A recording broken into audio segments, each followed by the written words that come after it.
ദൈവനാമം വാഴ്ത്തപ്പെടട്ടെ. ആദരണീയനായ മത്യു കോലമനച്ചൻ, മാതാപിതാക്കളെ, സ്നേഹനിധികളായ കുഞ്ഞുങ്ങളെ, പരിശുദ്ധമായ നോമ്പിലൂടെ നമ്മൾ കടന്നു പോവുകയാണ്. ഈ ദേവാലയത്തിൽ ഇന്ന് നമ്മൾ ഇരിക്കുമ്പോൾ അത് നമുക്ക് ഏറ്റവും അനുഗ്രഹമായി തീരണം. കഴിഞ്ഞ ഞായറാഴ്ച നമ്മൾ വായിച്ചത് കൂനിയായ സ്ത്രീയെ കർത്താവ് സൗഖ്യമാക്കുന്ന വേദഭാഗമാണ്. നാം എല്ലാവരും ദേവാലയത്തിൽ വെച്ച് ആ വേദഭാഗത്തെ ശ്രദ്ധിക്കുകയും അതിൽ നിന്ന് ദൈവ ശബ്ദം നമ്മൾ കേൾക്കുകയും ചെയ്യുന്നവരാണ്. വിശുദ്ധ ലൂക്കോസിന്റെ സുവിശേഷം 13-ാം അധ്യായത്തിന്റെ 10 മുതലുള്ള വാക്യത്തിൽ ഒരു ശബ്ദത്തിൽ അവൻ പള്ളിയിൽ ഉപദേശിച്ചു കൊണ്ടിരുന്നു. അവിടെ 18 സംവത്സരമായി രോഗാത്മാവ് ബാധിച്ചിട്ട് ഒട്ടും നിവരുവാൻ കഴിയാതെ കൂനിയായ ഒരു സ്ത്രീ ഉണ്ടായിരുന്നു. എനിക്കെതിരെ കഴിഞ്ഞ 52 ഞായറാഴ്ചകളായിട്ട് പള്ളി പോകാത്തതുകൊണ്ട് ഞാൻ ഒരു വർഷത്തെ കണക്കാണ് പറഞ്ഞത്. കഴിഞ്ഞ കഷ്ടാനുഭവാഴ്ചയിൽ നമ്മൾ ആരും പള്ളിയിൽ പോകാൻ പറ്റിയിട്ടില്ല. ദുഃഖ വെള്ളിയാഴ്ച നമ്മൾ പതിവായി കുരിശ് കുമ്പിടുകയും അതിനെ വന്ദിക്കുകയും ചെയ്യുന്നവർ കഴിഞ്ഞ വർഷം സാധിച്ചിട്ടില്ല. അതുകൊണ്ട് തന്നെ എല്ലാവരുടെയും മനസ്സിൽ ഒരു ചിന്തയുണ്ട്. കഴിഞ്ഞ ഒരു വർഷം മുഴുവൻ പള്ളിയിലൊന്നും പോയില്ലെങ്കിലും ഒരു കുഴപ്പവും ഉണ്ടായിട്ടില്ല. അതുകൊണ്ട് തുടർന്നും കുഴപ്പമൊന്നും ഉണ്ടാകില്ല എന്ന് പലരുടെയും മനസ്സിലുണ്ട്. നമ്മളിപ്പോൾ വായിച്ചു കേട്ട വേദഭാഗത്തിൽ 18 വർഷമായിട്ട് കൂറുണ്ടായിരുന്ന ഒരു സ്ത്രീ. ആ സ്ത്രീ എവിടെയായിരുന്നെന്നാണ് വായിച്ചത്? ശബത്തിൽ എവിടെയായിരുന്നു? പള്ളിയിലായിരുന്നു. എവിടെയായിരുന്നു? നമ്മളിങ്ങനെ എന്തെങ്കിലും കാരണം നോക്കിയിരിക്കുക, എവിടെ പോകാതിരിക്കാൻ, പള്ളിയിൽ പോകാതിരിക്കാൻ, ഒട്ടും നിവരുവാൻ. ഇവിടെ എഴുതിയിരിക്കുന്നത് എങ്ങനെയാണ്? രോഗാത്മാവ് ബാധിച്ചിട്ട് ഒട്ടും നിവരുവാൻ കഴിയാതെ എന്ന് പറഞ്ഞാൽ അവൾ എപ്പോഴും ഭൂമിയിലേക്ക് നോക്കാൻ, മുകളിലേക്ക് നോക്കാനും പറ്റത്തില്ല. എപ്പോഴും കുനിഞ്ഞു നടക്കേണ്ടവളായിട്ട് വിധിക്കപ്പെട്ടത്. നമ്മളാണെങ്കിൽ എവിടെ പോകത്തില്ല, പള്ളിയിൽ പോകത്തില്ല. ഇനി ഒന്നും വേണ്ട, നിങ്ങൾ നല്ലതായിട്ട് ഒരുങ്ങി പള്ളിയിൽ പോകാൻ. ഒരു മഴ വന്നേ തിരിച്ചു പോകും അല്ലേ? എന്തെങ്കിലും ചെറിയ കാരണം മതി. ഞാൻ പറയുന്നു, 18 വർഷമായി രോഗാത്മാവ് ബാധിച്ചിട്ട് ഒട്ടും നിവരുവാൻ കഴിയാതിരുന്ന സ്ത്രീ പതിവായി പള്ളിയിൽ വരുന്നവർ, പതിവായി ദേവാലയത്തിൽ വരുന്നവരാണ്. പലരും പറയുന്നു, ഇങ്ങനെ വന്നിട്ട് എന്താ പ്രയോജനമെന്ന്. നമുക്ക് ഈ വചനപ്രകാരം ഒരു കാര്യം മനസ്സിലാക്കാൻ കഴിയുന്നു. ഇന്ന് നിനക്ക് ഉത്തരമില്ലെങ്കിലും 18 വർഷം കഴിഞ്ഞപ്പോൾ ദൈവം എന്ത് നൽകി? ഉത്തരം നൽകി. ആ സ്ത്രീ ഒന്നും ചോദിച്ചോ? ദൈവമേ എനിക്ക് സൗഖ്യം തരണമെന്ന് പറഞ്ഞായിരുന്നോ? ഇല്ല, ഒന്നും ചോദിച്ചില്ല. യേശു ആ സ്ത്രീയെ കണ്ട് അവളെ വിളിച്ച്, സ്ത്രീയെ, നിന്റെ രോഗബന്ധനം അഴിഞ്ഞിരിക്കുന്നു എന്ന് അവളോട് പറഞ്ഞു. കർത്താവിന്റെ അനുഗ്രഹത്തിലെ നമ്മൾ ഇന്ന് ദേവാലയത്തിൽ വന്നിരിക്കുക. ഈ ഇരിപ്പ് അനുഗ്രഹമാകണം. നമ്മൾ ഈ ദേവാലയത്തിൽ വന്നിരിക്കുന്ന എന്താകണം? അനുഗ്രഹമാകണം. ഇവിടെ ഒത്തിരി പ്രയാസമുള്ളവരുണ്ടാകും, കുനിഞ്ഞു നടക്കാൻ വിധിക്കപ്പെട്ടവരുണ്ടാകും. എന്നോട് ഈ ഒരു സഹോദരൻ എന്നോട് പറഞ്ഞു, എൻ്റെ അച്ഛൻ പള്ളിയിൽ പോകാൻ പറ്റത്തില്ല. ഞാൻ ചോദിച്ചു, എന്താ? ചെന്ന ഉടനെ ചോദിക്കുന്നത്, കല്യാണം വല്ലതായി, കല്യാണം വല്ലതായി. ഇത് തന്നെ ചോദിക്കാൻ എല്ലാവർക്കും ഈ സമാധാനത്തിനും എന്നാണ് പള്ളി പോകാൻ തോന്നുന്നില്ല. കാരണം അവന്റെ ഏറ്റവും വലിയ ഒരു പ്രയാസം വിവാഹമൊന്നും നടക്കാതിരിക്കുന്നു, തടസ്സം. ജോലിയില്ലാത്തവരുണ്ട്, കാണവഴി ചോദിക്കും ജോലി വരാതെ. ഇങ്ങനെ കുനിഞ്ഞു നടക്കുന്ന അനേകരുണ്ടെന്ന് ഒരു കാര്യം അറിയണം. ഇന്ന് ദേവാലയത്തിലിരിക്കുമ്പോൾ നമ്മളെ ദൈവം അറിഞ്ഞിട്ടുണ്ട്. നമ്മുടെ ദൈവത്തിന് മുമ്പിൽ ഇരിക്കുമ്പോൾ 3 കാര്യം സംഭവിക്കും. പുറപ്പാട് പുസ്തകം 3-ാം അധ്യായത്തിന്റെ 7-ാമത്തെ വാക്യം നമുക്ക് നോക്കാം. പുറപ്പാട് പുസ്തകം 3-ാം അധ്യായത്തിന്റെ 7-ാമത്തെ വാക്യം. മിസ്രയീമിലുള്ള എൻ്റെ ജനങ്ങളുടെ കഷ്ടത ഞാൻ കണ്ടു. 2 പ്രാവശ്യം എഴുതിയിരിക്കുന്നു. മിസ്രയീമിലുള്ള എൻ്റെ ജനങ്ങളുടെ കഷ്ടത കണ്ടു. അടുത്ത തന്നെ എഴുതിയിരിക്കുന്നത് അറിയാമോ? ഊഴിയ വിചാരകന്മാർ നിമിത്തമുള്ള അവരുടെ നിലവിളി ഞാൻ കേട്ടു. വീണ്ടും എന്നെ എഴുതിയിരിക്കുന്നത്, ഞാൻ അവരുടെ സങ്കടങ്ങൾ അറിഞ്ഞു. 3 കാര്യങ്ങൾ എന്തൊക്കെയാ പറഞ്ഞത്? ഞാൻ കണ്ടു, ഞാൻ കേട്ടു, ഞാൻ അറിഞ്ഞു. ഇന്ന് ഈ ദേവാലയത്തിൽ നമ്മൾ ഇരിക്കുമ്പോൾ നമ്മളൊന്ന് വിശ്വസിക്കണം. എന്താണ് വിശ്വസിക്കേണ്ടത്? എന്റെ ദൈവം കണ്ടു. കൂനിയായ സ്ത്രീ 18 വർഷം ഒരു ദേവാലയത്തിൽ വന്നിരിക്കുക. ദൈവം കണ്ടു, ദൈവം കേട്ടു, ദൈവം അറിഞ്ഞു. അത് തന്നെയാണ് നമ്മളിലും. നമ്മളത് വിശ്വസിക്കണം. ഇവിടെ ഈ ദേവാലയത്തിൽ ഇരിക്കുമ്പോൾ ദൈവം നമ്മളെ കണ്ടു. പിന്നെ എന്താണ്? നമ്മുടെ പ്രയാസങ്ങൾ ദൈവം കേട്ടു. ആരും അറിയാത്ത നൊമ്പരങ്ങളുണ്ട്, ആരോടും പറയാൻ പറ്റത്തില്ല.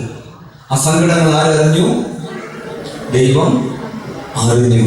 അങ്ങനെ ഒന്ന് വിശ്വസിച്ചാൽ തന്നെ പ്രിയമുള്ളവരെ, നമ്മളിവിടെ ഇരിക്കുമ്പോൾ ഇത് ഏറ്റവും അനുഗ്രഹമായി തീരും. നമുക്ക് കണ്ണുകൾ അടയ്ക്കാം, ഒരു നിമിഷം പ്രാർത്ഥിക്കാം. നമ്മളിവിടെ ഇരിക്കുന്നത് ദൈവം കണ്ടിട്ടുണ്ട്, അറിഞ്ഞിട്ടുണ്ട്, കേട്ടിട്ടുണ്ട്. അപ്രകാരം ദൈവത്തിൻ്റെ മുമ്പിലാണ് ഞാൻ നിങ്ങളുമെല്ലാം ഇപ്പോൾ ആയിരിക്കുന്നത്. ദൈവസന്നിധിയിൽ നമ്മുടെ കണ്ണുകളെ അടച്ചുകൊണ്ട് ഒരു നിമിഷം ചേർന്ന് പ്രാർത്ഥിക്കാം.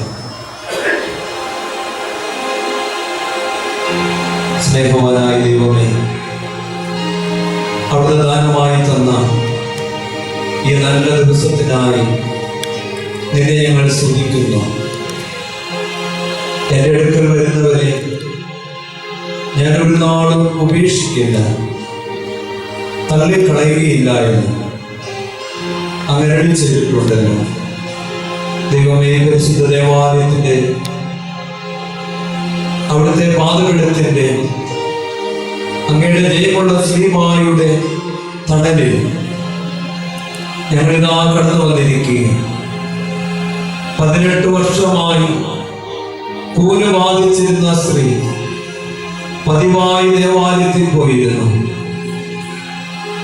അവിടെ ഒരു പക്ഷേ ദൈവം അവളെ കണ്ടു എന്നും അവിടെ സങ്കടങ്ങൾ കേട്ടു എന്നും ആരോട് പറയാൻ കഴിയാതിരുന്നു നൊമ്പരങ്ങൾ ദൈവം അറിഞ്ഞു എന്നും ഒരുപക്ഷെ അവളുടെ ഹൃദയത്തിൽ തോന്നിയിട്ടില്ലായിരുന്നു.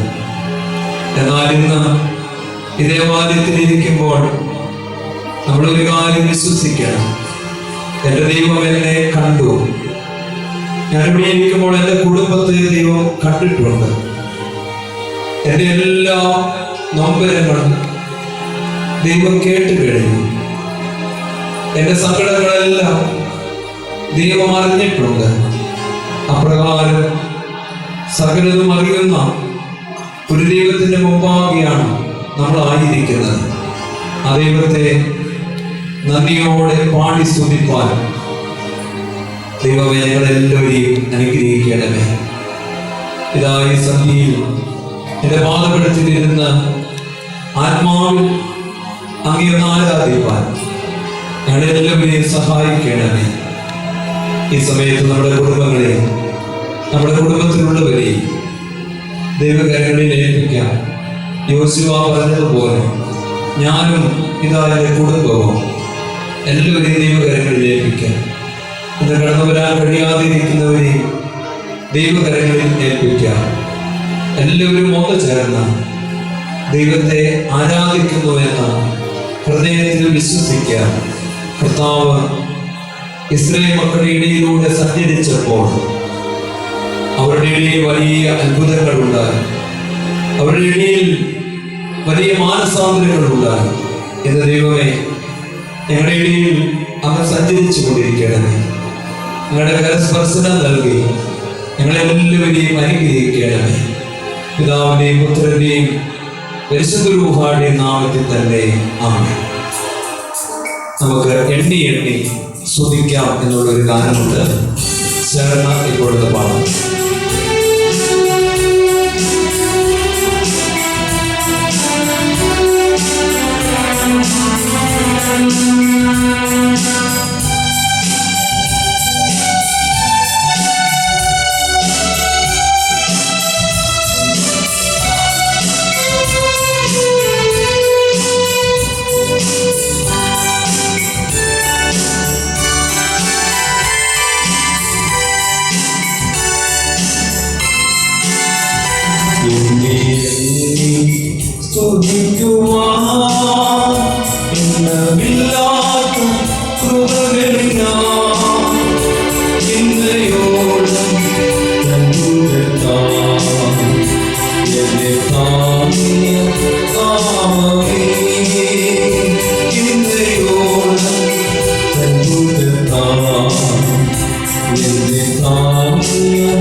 യോർദാൻ കലങ്ങി മറിയും.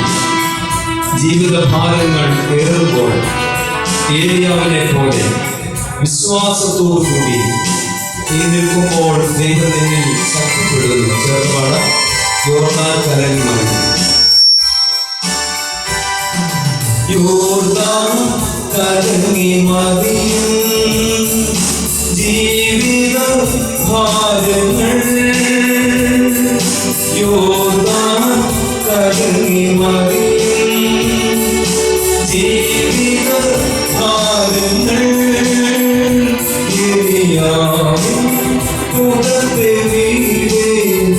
നിന്റെ വിശ്വാസം സോദരൻ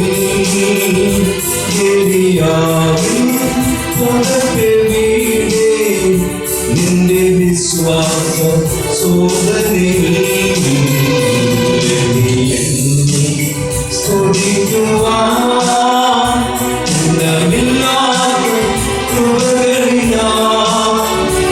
ഇന്നയോളം എന്നെ താങ്ങിയ നാമമേ. ഇന്നയോളം എന്നെ താങ്ങിയ നാമമേ. എത്ര സത്യത്തിന്റെ കൂടെയുള്ളവരും അവൻ നിന്നെ കണ്ണിന്റെ കൃഷ്ണമണി പോലെ കലകലങ്ങളിൽ കാക്കും. അവൻ എന്നെ മറച്ചു പിടിക്കുന്നു. എന്ന പടം ഉന്നം വെച്ച വൈരിയും തന്റെ മുൻപിൽ പകരാകും.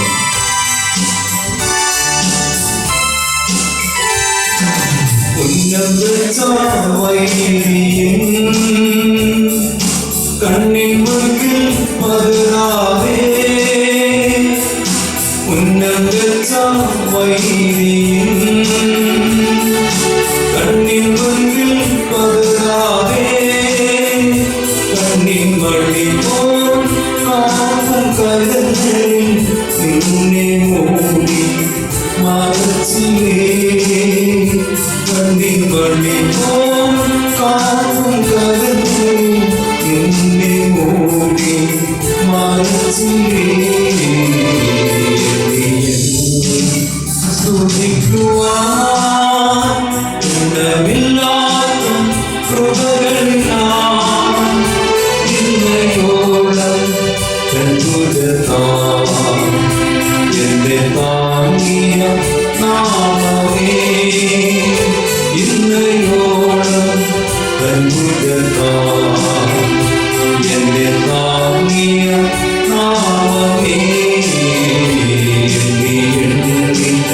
സ്തുതിക്കുവാൻ ഇടമില്ലാത്ത കൃപകളിനാൽ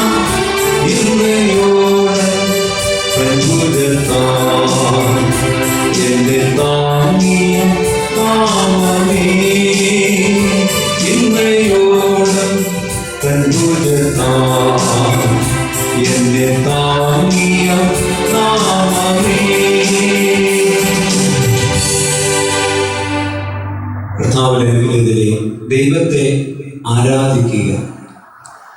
ദൈവം തൻ്റെ മക്കളിൽ നിന്ന് ആഗ്രഹിക്കുന്ന ഏറ്റവും ശ്രേഷ്ഠമായ കാര്യമാണ് ആരാധന.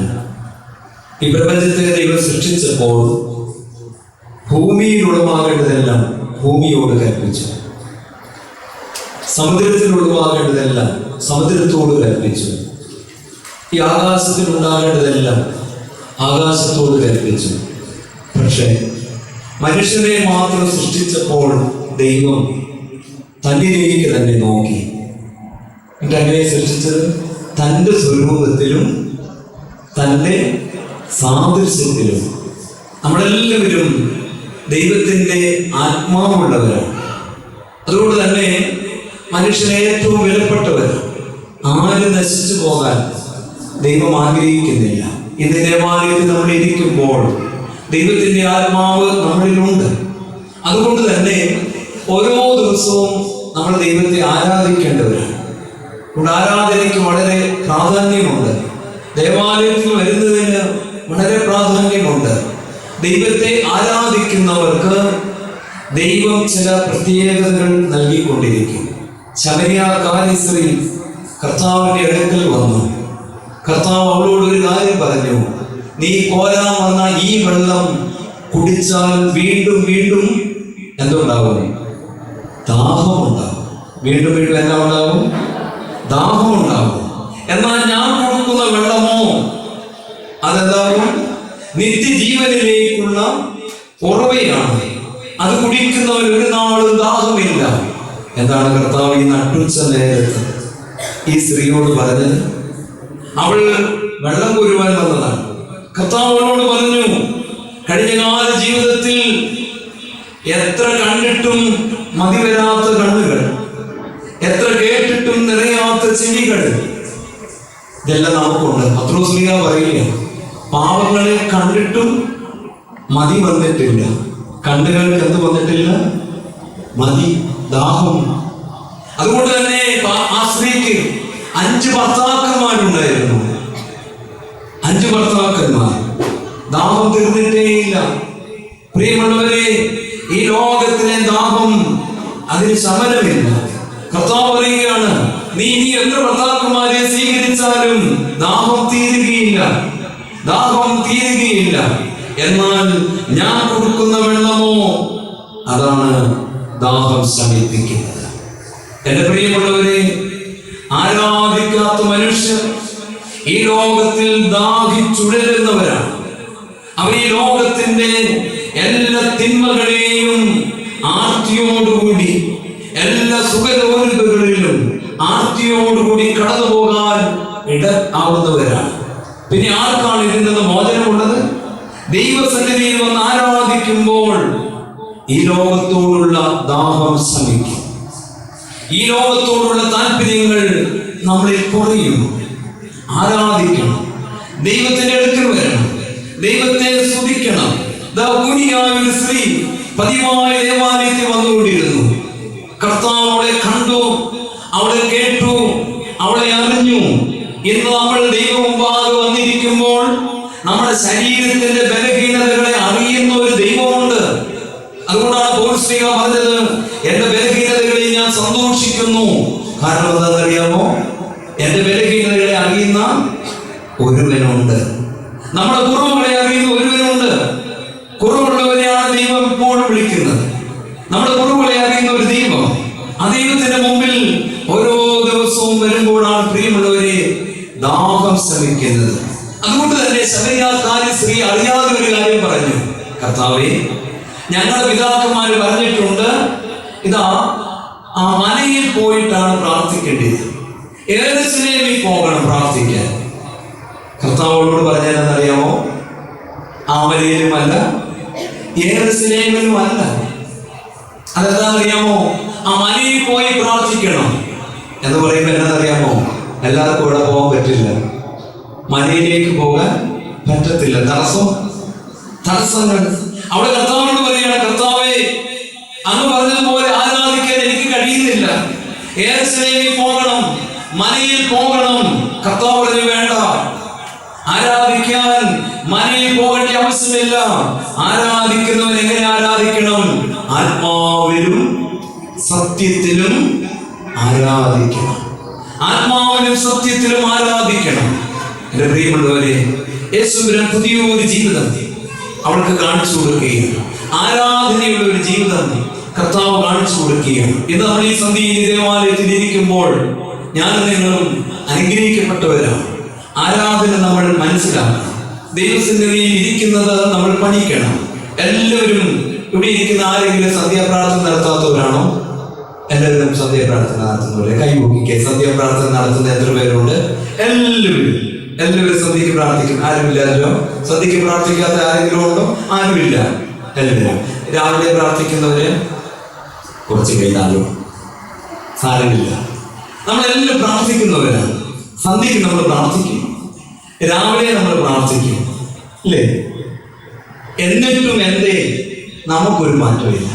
ദാഹങ്ങളെല്ലാം ഇങ്ങനെ കിടക്കുക, ദാഹങ്ങളെല്ലാം കിടക്കുകയാണ്. എന്താണ് ഇതിന്റെ പ്രശ്നം? അത് നമ്മളൊന്ന് മനസ്സിലാക്കണം. നിങ്ങൾ നോക്കിക്കോ, നിങ്ങളിപ്പോൾ ഒരു ഓഫീസിലേക്ക് കയറി ചെല്ലുക, ഏതെങ്കിലും ഒരു ഓഫീസിൽ എന്തെങ്കിലും കാര്യത്തിന് വേണ്ടിയിട്ട് അവിടെ നിങ്ങൾ കയറി ചെല്ലുമ്പോൾ അവിടെ എങ്ങനെ ഇരിക്കും? അവിടെ ഇവിടെ നോക്കി ചുമ്മാ ഇരിക്കുമോ? ഇല്ല. പിന്നെ എങ്ങനെ ഇരിക്കും? ശ്രദ്ധയോടുകൂടി. എങ്ങനെ ഇരിക്കുന്നത്? ശ്രദ്ധ. കേട്ടോ, നിങ്ങൾ പ്രധാനമന്ത്രിയുടെ അടുക്കൽ പോയി അവിടെ ചെന്ന് കഴിഞ്ഞാൽ എങ്ങനെ ഇരിക്കുന്നത്? ഇപ്പൊ ഈ ഇരിക്കുന്ന പോലത്തെ ഇരിപ്പാണോ? ഇച്ചിരൂടെ വ്യത്യാസം ഉണ്ടാവും, ഇച്ചിരൂടെ ഉത്സാഹം ഉണ്ടാവും. ഇപ്പൊ നിങ്ങളുടെ ഫോണൊക്കെ ഓണാണ്, ബെല്ലടിക്കും. പ്രധാനമന്ത്രിയുടെ അടുത്ത് ചെന്നാലും അടിക്കത്തില്ല. നമ്മൾ നേരത്തെ ക്രമീകരിക്കും. പള്ളിയിൽ വരുന്നവർ ശ്രദ്ധിക്കണം കേട്ടോ. നമ്മളൊരു പ്രധാനമന്ത്രിയുടെ അടുത്ത് പോയാൽ നമുക്ക് നല്ല ശ്രദ്ധയുണ്ട്. ആരും അവിടെ ഇവിടെ നോക്കിയിരിക്കത്തില്ല, വേറെ കാര്യങ്ങൾ ചിന്തിക്കത്തില്ല. ഫോൺ നമ്മൾ മാറ്റിവെക്കും. ഈ പറഞ്ഞ് വേണ്ട, പലരും പിടിക്കേണ്ട. ഇപ്പൊ ഏറ്റവും പ്രധാനപ്പെട്ട എന്താണ്? കഷ്ടപ്പെട്ട ഇവിടെ വന്നിരിക്കുന്നത് പ്രധാനമന്ത്രിയുടെ അടുത്ത്, ഏറ്റവും പ്രധാനപ്പെട്ട ആളെ അടുക്കല്ല. കൂടാ സമയത്ത് നമുക്ക് ഇതൊക്കെ മാറ്റി വെക്കാം, അല്ലേ? ഈ പള്ളി വന്നാൽ പള്ളി വന്നാൽ എന്ത് ചെയ്യും? സംസാരിക്കും. എല്ലാവരും ഇരുന്ന് വർത്താനം പറയും. ചെറിയ ഗ്യാപ്പ് കിട്ടിയപ്പോൾ തന്നെ നമ്മൾ സംസാരം തുടങ്ങും. ഫോൺ എടുത്ത് നോക്കും. കുർബാനയ്ക്ക് ഇടയ്ക്ക് നമ്മൾ എന്ത് ചെയ്യും? ഫോൺ എടുത്ത് നോക്കും. ബെല്ലടിക്കും. ബെല്ലടിച്ചാൽ പുറത്തോട്ട് ഇറങ്ങി നമ്മൾ കാര്യം പറയും. കുർബാനയാണ് കേട്ടോ, പിന്നെ വിളിക്കാം. കർത്താവിനെതിരെ ആരാധിച്ചിട്ടും ഇത് ഞാൻ പള്ളിയിലെ കാര്യം. വീട്ടിലെ സന്ധ്യാ നമസ്കാരം നോക്കിക്കും. പിതാവിനും പുത്രനും പരിശുദ്ധനുള്ള നമ്മൾ പോയി പരിപാടി നടത്തി. ഏതിന് വിലയില്ല, ഈ പ്രാർത്ഥനയ്ക്ക് വിലയില്ല. എന്താ പ്രശ്നം അറിയാമോ? പ്രധാനമന്ത്രിയെ നമ്മൾ കാണുന്നു, മുന്നിലുള്ള ആൾക്കാരെ കുറിച്ച് എന്നോട് ബോധ്യമുണ്ട്.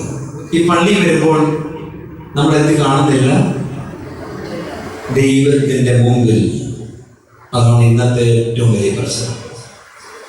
ഇതിന്റെ ഏറ്റവും വലിയ പ്രശ്നം ഇതാണ്. ദൈവത്തിന്റെ മുമ്പിൽ ആ ചിന്ത നഷ്ടപ്പെട്ടു. ഇതാണ് ആദ്യം ഉണ്ടാകേണ്ടത്. ദൈവം മുമ്പാകെയാണെന്നുള്ള ബോധ്യം പരിശുദ്ധാത്മാവ് തരുന്നത്. ആരാ തരുന്നത്? പരിശുദ്ധാത്മാവ്. നിങ്ങൾ ദേവാലയത്തിൽ വരുമ്പോൾ ഒരു ഗോപുരത്ത ഇവിടെ വെച്ചിരിക്കുന്നത്. എന്തിനാണ് ഇത് വെച്ചിരിക്കുന്നത്? നമ്മുടെ രക്ഷ, നമ്മുടെ പാപങ്ങളുടെ ശാപങ്ങൾ, ശിക്ഷകളെല്ലാം ഈ കുരിശിലൂടെയാണ് മാറിയത്. ഇനി അതിലൊരു ഓണാറ് കെട്ടി വെച്ചിട്ടുണ്ട്. കുരിശ്, ഒരു കുരിശ് ചുമ്മാ വെച്ചാൽ മതി. വെറുതെ ഒരു ചുമന്ന തുണി അത് ചുറ്റി വെച്ചിട്ടുണ്ട്. എന്തിനാണ്? അതെന്തിനാണ് തുണി അവിടെ ചുറ്റി വെച്ചത്? രണ്ട് കെരൂബ്, രണ്ട് സൈഡിൽ രണ്ട് കെരൂബ്. ഈ തുണി എന്തിനാണ് ചുറ്റിയിരിക്കുന്നത്? ഇത് നോക്കുമ്പോൾ പ്രിയമുള്ളവരെ, ക്രൂശിക്കപ്പെട്ട യേശുവിനെ മാത്രമല്ല, ആ ഊണാറ് ഉയർപ്പിന്റെ ശക്തിയും മഹത്വവും അറിയിക്കുന്നതാണ്. അതുകൊണ്ട് പ്രിയമുള്ളവരെ, നോമ്പിന്റെ ദിവസങ്ങളിൽ ഈ ദേവാലയത്തിലേക്ക് വരുമ്പോൾ രണ്ട് കരങ്ങളും വിരിച്ച് നിന്റെ കുടുംബത്തിനു വേണ്ടി സ്വന്തം ശരീരം നിനക്ക് തന്ന കർത്താവ് അവൻ ഇന്നും ജീവിക്കുന്നു. അവന്റെ മുമ്പിലേക്കാണ് വരുന്നതിനുള്ള ബോധ്യം ഹൃദയത്തിലുണ്ടാകണം. ഫോൺ അപ്പം മാറ്റണം പ്രിയമുള്ളവരെ. നമ്മുടെ ചിന്തകൾ മാറ്റണം. ഇവിടെ ഇരിക്കുമ്പോൾ 100 ചിന്തകളാണ്. വീട്ടിൽ പ്രാർത്ഥിക്കുമ്പോൾ എന്തെല്ലാം ചിന്തകളാണ്, എത്ര മലിനതകളാണ്. ഈ പ്രാർത്ഥന ദൈവം പറയുന്നു, എനിക്ക് മതിയായി, ഞാൻ മടുത്തു. യെശയ്യാവിന്റെ പുസ്തകം 1-ാം അധ്യായത്തിൽ പറയുകയാണ്, നിങ്ങൾ ഈ പ്രാർത്ഥന ഞാൻ കേട്ട് മുഷിഞ്ഞ് മടുത്തിരിക്കുന്നു. എത്രത്തോളം നിങ്ങൾ ഇങ്ങനെ ബഹുമാനമില്ലാതെ പ്രാർത്ഥിക്കും, എത്രത്തോളം എന്നെ ദർശിക്കാതെ നിങ്ങൾ പ്രാർത്ഥിക്കും. പ്രിയമുള്ളവരെ, യെശയ്യാവിന്റെ പുസ്തകം 1-ാം അധ്യായത്തിന്റെ 14-ാമത്തെ വാക്യം, എനിക്ക് സഹിച്ചുകൂടാ, ഞാൻ വെറുക്കുന്നു, എനിക്ക് അസഹ്യമാകുന്നു, ഞാൻ സഹിച്ച് മുഷിഞ്ഞിരിക്കുന്നു. നിങ്ങൾ കൈമലർത്തുമ്പോൾ ഞാൻ എന്റെ കണ്ണ് മറച്ചു കളയും. പ്രിയമുള്ളവരെ, ആരാധനയ്ക്ക് വ്യത്യാസമുണ്ടാകും. ഇനി മുതൽ ദേവാലയത്തിൽ വരുമ്പോൾ നമുക്കൊരു വ്യത്യാസം ഉണ്ടാകണം. ഇവിടെ വന്ന് സംസാരിക്കാനുള്ളത് ദൈവത്തിന്റെ മുമ്പിലാണ്. ആരുടെ മുമ്പിലാണ്? ദൈവത്തിന്റെ മുമ്പിൽ. ഞങ്ങൾ സെമിനാറിൽ പഠിക്കുമ്പോൾ 5:50 ഒരു മണി അടിക്കും. 6 മണിക്കാണ് സന്ധ്യാനമസ്കാരം. 5:50 മണി അടിക്കുമ്പോൾ സെമിനാരി ഉള്ളിൽ കയറി വരാം. ചില ആൾക്കാർ എൻ്റെ കാര്യം പറയാൻ പറ്റും. ഞാൻ ഈ 5:50 ബക്കറ്റ് കൊണ്ടുപോകും, അവിടെ കുടിക്കാൻ പോകുന്നത്. അവിടെ ചെന്ന് നമ്മൾ വെള്ളം തിരിക്കുമ്പോൾ ചിലപ്പോൾ വെള്ളം ഉണ്ടാകത്തില്ല, ആകെ പ്രശ്നമായിട്ട് ഇതെല്ലാം മോട്ടറൊക്കെ ഇട്ട് വരണം വെള്ളം. നമ്മൾ സ്ഥിരമായിട്ട് സന്ധ്യാപ്രാർത്ഥന തുടങ്ങിക്കഴിഞ്ഞിട്ടാണ് അവിടെ ചെല്ലുന്നത്. ആദ്യം ബൈബിൾ വായിക്കും, ഇത് കഴിഞ്ഞിട്ടാണ് അവിടെ ചെല്ലുന്നത്, ദേവാലയത്തിൽ ചെല്ലുന്നത്. അപ്പോൾ അവിടെ വാർഡനച്ഛൻ വാദത്തിലുണ്ട്, എന്താ ലേറ്റ് അച്ഛൻ വെള്ളമില്ല കയറി. ഒരിക്കൽ ഒസ്താസ്യോസ് തിരുമേനി പ്രസംഗിച്ചുകൊണ്ടിരുന്നപ്പോൾ തിരുമേനി പറയുന്നു, ഇന്ന് ദേവാലയത്തിൽ താമസിച്ചു വന്നവരുണ്ട്. നമ്മളെങ്ങനെ ദൈവത്തിന്റെ അടുക്ക വരുന്നു, അതുപോലെ ദൈവവും നിന്റെ അടുക്കൽ. നീ ഇന്ന് 10 മിനിറ്റ് താമസിച്ചാൽ നിന്റെ കാര്യങ്ങൾക്ക് ദൈവം ഇടപെടുന്ന താമസം വരും. നിന്റെ കാര്യങ്ങൾക്ക് ഇടപെടുന്നതിൽ താമസം വരും. എന്റെ പ്രിയമുള്ളവര്, എനിക്കന്നൊരു ചിന്തയുണ്ടായി. ഞാനിന്ന് 5 മിനിറ്റ് താമസിച്ച ഞാൻ ദൈവമേ എന്ന് വിളിക്കുമ്പോൾ ദൈവം 50 മണിക്കൂർ വൈകിച്ച പ്രയാസമല്ലേ? ഇല്ലേ? അപ്പൊ നമ്മൾ എന്ത് ചെയ്യണം? 5 മിനിറ്റ് നേരത്തെ. ഇവിടെ നോക്കിയ ചില ആൾക്കാരുടെ കാര്യത്തിൽ തടസ്സമല്ലേ? എല്ലാം തടസ്സം, ലേറ്റാണ് എല്ലാം. അവരെല്ലാത്തിലും ലേറ്റ്. ശ്രദ്ധിച്ചാൽ അറിയാം. 5 മിനിറ്റ് നേരത്തെ ദൈവസന്നിധി വന്നിരുന്ന് ധ്യാനിക്കുമ്പോൾ ദൈവം 5 മിനിറ്റ് മുന്നേ നിനക്ക് വേണ്ടിയാണ്. സംശയമില്ല. യേശുവിനെ വരുന്ന വഴിയിൽ സക്കായി എന്ന് പറയുന്ന ഒരു മനുഷ്യൻ വളരെ നേരത്തെ കാട്ടുതീയിൽ കയറിയിരുന്നു. വളരെ നേരത്തെ കാട്ടുതീയിൽ കയറിയിരുന്നു. എല്ലാവരും കാണുന്നതിന് മുന്നേ തന്നെ യേശുവിനെ ആരെ കണ്ടെന്നറിയാമോ? സക്കായിയെ കണ്ടു. പുരുഷാരത്തിൽ ഒത്തിരി പേരുണ്ടായിരുന്നു. അവരെയൊന്നും കാണുന്നതിന് മുന്നേ വളരെ നേരത്തെ യേശു വരുന്ന വഴിക്ക് നോക്കിയിരുന്ന സക്കായിയെ കർത്താവ് കണ്ടു. കർത്താവ് അവരോട് പറഞ്ഞു, ഞാൻ എന്റെ വീട്ടിലേക്ക് വരും. എന്റെ പ്രിയമുള്ളവരെ, നിങ്ങൾ ശ്രദ്ധിച്ച്, വേദപുസ്തകത്തിൽ പുരുഷന്മാര് ദൈവത്തിന്റെ അടുക്ക വന്നപ്പോൾ അവരോടൊക്കെ ദൈവം പറഞ്ഞ എന്താണെന്നറിയാമോ? വീട്ടിലോട്ട് വരും. അതുകൊണ്ടാണ് ആര് പള്ളി വരാത്ത സാധാരണ ഈ പരിപാടി അറിയാം. ഇവര് പള്ളി വന്നു കഴിഞ്ഞാൽ ദൈവം എവിടെ ചെല്ലും? സക്കായി വന്നു. കർത്താവ് എല്ലാം പറഞ്ഞത് വീട്ടിലോട്ട് വരും. ഒരു ശതാധിപൻ വന്നു. കർത്താവ് എല്ലാം പറഞ്ഞത് ഞാൻ എന്റെ വീട്ടിലോട്ട് വരാം. ശതാധിപൻ പറഞ്ഞ എന്റെ പുരക്കകത്തോട്ട് വരാൻ യോഗ്യതയില്ല, ഒരു വാക്ക് കേൾപ്പിച്ചാൽ മതി. യായിറോസ് പള്ളി പ്രമാണി ഇന്ന് സന്ധ്യയ്ക്ക് വായിച്ചു. കർത്താവ് അല്ലേ ചെയ്തത്? വീട്ടിൽ ചെന്നു. പുരുഷന്മാർ വന്നവരുടെയൊക്കെ വീട്ടിൽ കർത്താവ് ചെന്നു. സാധാരണ അതുകൊണ്ട് വിടത്തില്ല പുരുഷന്മാര്. അവര് പള്ളി വന്നാലും കർത്താവ് വീട്ടിൽ ചെയ്യും. അത് വളരെ വ്യക്തമായിട്ട് വേദപുസ്തകത്തിലുണ്ട്. എൻ്റെ പ്രിയമുള്ളവരെ, നമ്മളൊരു കാര്യം ഓർക്കണം. 5 മിനിറ്റ് നേരത്തെ വന്നാൽ നിന്റെ വിഷയത്തിൽ ദൈവം നേരത്തെ ഇടപെടും. നമ്മൾ കുർബാന അനുഭവിക്കാൻ വരുന്ന എപ്പോഴാണ്? എല്ലാം കഴിഞ്ഞ് അച്ഛനെ വെളിവെന്ന് പറഞ്ഞ് ഈശോ ചെല്ലുമ്പോൾ പൂസവരായിരുന്നു. അത് കഴിഞ്ഞിട്ട് വന്നിട്ട് പിന്നെയും വന്നിട്ട് ശുശ്രൂഷക്കാരൻ പറഞ്ഞു കുർബാന അനുഭവിക്കാൻ അതിനിടയ്ക്ക് ശുശ്രൂഷക്കാരൻ പേരോടുകൊണ്ട് കുർബാന അനുഭവിക്കാം. ഇനിയെങ്കിലും പ്രിയമുള്ളവരെ, നമ്മൾ വിശുദ്ധ കുർബാന സ്വീകരിക്കുന്നുവെങ്കിൽ ഒരുങ്ങി വരണം. നേരത്തെ വരണം. എന്താ പള്ളിയിലേക്ക് വരുമ്പോൾ കാണേണ്ടത് എന്താ? നിനക്ക് വേണ്ടി യാഗമായ കർത്താവിനെ കാണണം, നമസ്കരിക്കണം, വണങ്ങണം. ഈ ഭൂമിത്ത വരുമ്പോഴേ നമ്മൾ വണങ്ങി മുത്തണം. തിരിച്ചു പോകുമ്പോൾ വണങ്ങി മുത്തണം. ആ ദൈവത്തെ കാണണം. എന്നിട്ട് എങ്ങനെ ആരാധിക്കണം? സന്തോഷത്തോടെ. എങ്ങനെ ആരാധിക്കേണ്ടി? സന്തോഷത്തോടെ, ഉത്സാഹത്തോടെ. അതുകൊണ്ടാണ് ഈ ആരാധിച്ചിട്ടും നമ്മുടെ ഈ ദാഹമൊന്നും തീരാത്തതിന് കാര്യം. സന്തോഷത്തോടെ, ഉത്സാഹത്തോടുകൂടി. റോമലേഖനം 12-ാം അധ്യായത്തിന്റെ 11-ാമത്തെ വാക്യം വായിക്കും. പരിശുദ്ധനായ പൗലോസ് പറയുകയാണ്, ദൈവത്തെ എങ്ങനെ ആരാധിക്കണം?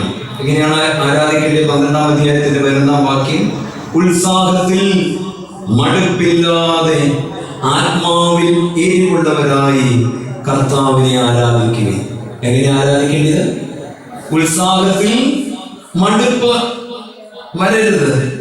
ആത്മാവിൽ എരിവുള്ളവരായി കർത്താവിനെ ആരാധിക്കണം. നമ്മൾ നോക്കിയേ, നമുക്ക് മടുപ്പാണ്. സമയം നോക്കിക്കൊണ്ടിരിക്കും. എന്നൊരു ദേവാലയത്തിൽ ശുശ്രൂഷിക്കുന്നപ്പോൾ ഒരു പിതാവ് വന്നിട്ട് എന്നോട് ഒരു കാര്യം പറഞ്ഞു, അച്ഛൻ, എൻ്റെ മകന് 1,000,000 അസുഖമാണ്. 1,000,000 അസുഖം, പ്രാർത്ഥിക്കണം. ഞാൻ ആ സമയത്ത് സത്യത്തിൽ മാലാഖയുടെ പുസ്തകം 2-ാം അധ്യായം ഇങ്ങനെ പിടിച്ചുകൊണ്ടിരിക്കുക. അതിൽ പറയുകയാണ്, അപ്പന്മാർ എങ്ങനെയെങ്കിലും ഒക്കെ ആരാധിച്ചാൽ മതി എന്ന് വിചാരിച്ചാൽ പ്രശ്നമാണ്. അപ്പന്മാർ എങ്ങനെയെങ്കിലും ഒക്കെ ആരാധിച്ചാൽ മതി എന്ന് വിചാരിച്ച പ്രശ്നമാണ്. മക്കളുടെ അനുഗ്രഹങ്ങൾ ഞാൻ എടുത്ത് കളയും. ഇത് ഞാൻ വായിച്ചുകൊണ്ടിരുന്നപ്പോഴാണ് ഈ മനുഷ്യൻ വന്നത്. ഞാൻ അപ്പോഴേ ഒരു ചോദ്യം ചോദിച്ചു, പള്ളി വരുമ്പോൾ വാച്ച് നോക്കാറുണ്ടോ? ആ മനുഷ്യൻ ഇച്ചിരി കഴിയുമ്പോൾ പറഞ്ഞു, വാച്ച് നോക്കു വെച്ചാ പിന്നെ ഇടയ്ക്ക് വാച്ച് നോക്കണ്ടേ? വാച്ച് നോക്കും. ഞാൻ ചോദിച്ചു, വിശുദ്ധ കുർബാന നടക്കുന്നതിനിടയ്ക്ക് എപ്പോഴേലും ഇടയ്ക്കിടയ്ക്ക് അപ്പൊ അദ്ദേഹം പറഞ്ഞു, ഞങ്ങളുടെ ഈ പള്ളിയില് തുത്തേനാകുമ്പോൾ ഇത്ര സമയമായിരിക്കും കറക്റ്റ്. അപ്പൊ ഞാൻ അത് നോക്കും. അപ്പൊ നമ്മൾ മനസ്സിൽ പറയും, 5 മിനിറ്റ് ലേറ്റ്. സമയങ്ങൾ കറക്റ്റ് അറിയാം. 5 മിനിറ്റ് ലേറ്റ്. ഓരോരോ സമയമുണ്ട്. അപ്പൊ 2 കാര്യം പറഞ്ഞപ്പോ ഞാനൊരു കാര്യം പറഞ്ഞു, ഒരു കാര്യം ഇനി ചെയ്യണം. ഇനി പള്ളിയിലേക്ക് വരുമ്പോൾ വാച്ച് നോക്കണ്ട, മകന് വേണ്ടി പ്രാർത്ഥിക്കുകയും വേണ്ട. പക്ഷെ ബലിപീഠത്തിൽ നോക്കണം. അവിടെ ഒരാള് നമുക്ക് വേണ്ടി മുറിവേറ്റ് പിടയുന്ന ശരീരം നമുക്കായി മുറുക്കുന്നുണ്ട്. ആ ദൈവത്തെ നോക്കണം. ആ ദൈവത്തെ നോക്കി ആരാധിക്കണം. ആ ദൈവത്തെ നോക്കി സന്തോഷത്തോടെ സ്തുതി പാടണം. ആ ദൈവത്തെ നോക്കി, എന്റെ ദൈവമേ, നീ എന്റെ കുടുംബത്തിന്റെ അനുഗ്രഹമാണല്ലോ എന്ന് വിളിച്ചു പറയണം. ഈ കുർബാന അനുഗ്രഹങ്ങളും ബലിയും സ്തോത്രവുമാണ്. ഈ മരണം നമ്മൾ ഏറ്റുപറയണം. കർത്താവേ, നിന്റെ മരണത്തെ ഞങ്ങൾ ഓർക്കുന്നു എന്ന് വിളിച്ചു പറയണം. എന്റെ പ്രിയമുള്ളവരെ, ഈ പിതാവ് ഒരു കാര്യം എന്നോട് പറഞ്ഞു. ഇപ്രകാരം ദേവാലയത്തിൽ പോയപ്പോൾ ദൈവം എന്റെ കുടുംബത്തിൽ ഇടപെട്ടു. ഇത് വെറുതെ ഒന്നുമല്ല. പുറപ്പാട് പുസ്തകം 23-ാം അധ്യായത്തിന്റെ 25-ാമത്തെ വാക്യം നോക്കിക്ക്. ദൈവം പറയുക, നീ ഇങ്ങനെ ആരാധിക്കുമ്പോൾ ഞാൻ എന്ത് ചെയ്യുമെന്നറിയാമോ? പുറപ്പാട് പുസ്തകം 23-ാം അധ്യായത്തിന്റെ 25-ാം വാക്യം, യഹോവയെ ആരാധിക്കുവിൻ, എന്നാൽ അവൻ എന്ത് ചെയ്യുമെന്നറിയാമോ? രോഗങ്ങളെ നിന്റെ നടുവിൽ നിന്ന് മായ്ച്ചു കളയും. ഒരു വചനമാണ്. ദൈവത്തെ എങ്ങനെ ആരാധിക്കണം? സന്തോഷത്തോടെ, ദൈവ സാന്നിധ്യമോദത്തോടുകൂടി ആരാധിക്കുമ്പോൾ ദൈവം പറയുകയാണ്, രോഗങ്ങളെ ഞാൻ നിന്റെ നടുവിൽ നിന്ന് മായ്ച്ചു കളയും. ഈ വചനം നമ്മൾ വിശ്വസിക്കണം. ദൈവത്തെ നന്നായി ആരാധിക്കുമ്പോൾ, ഹൃദയ സന്തോഷത്തോടുകൂടി ആരാധിക്കുമ്പോൾ 100-ാം സങ്കീർത്തനം എടുക്കാം.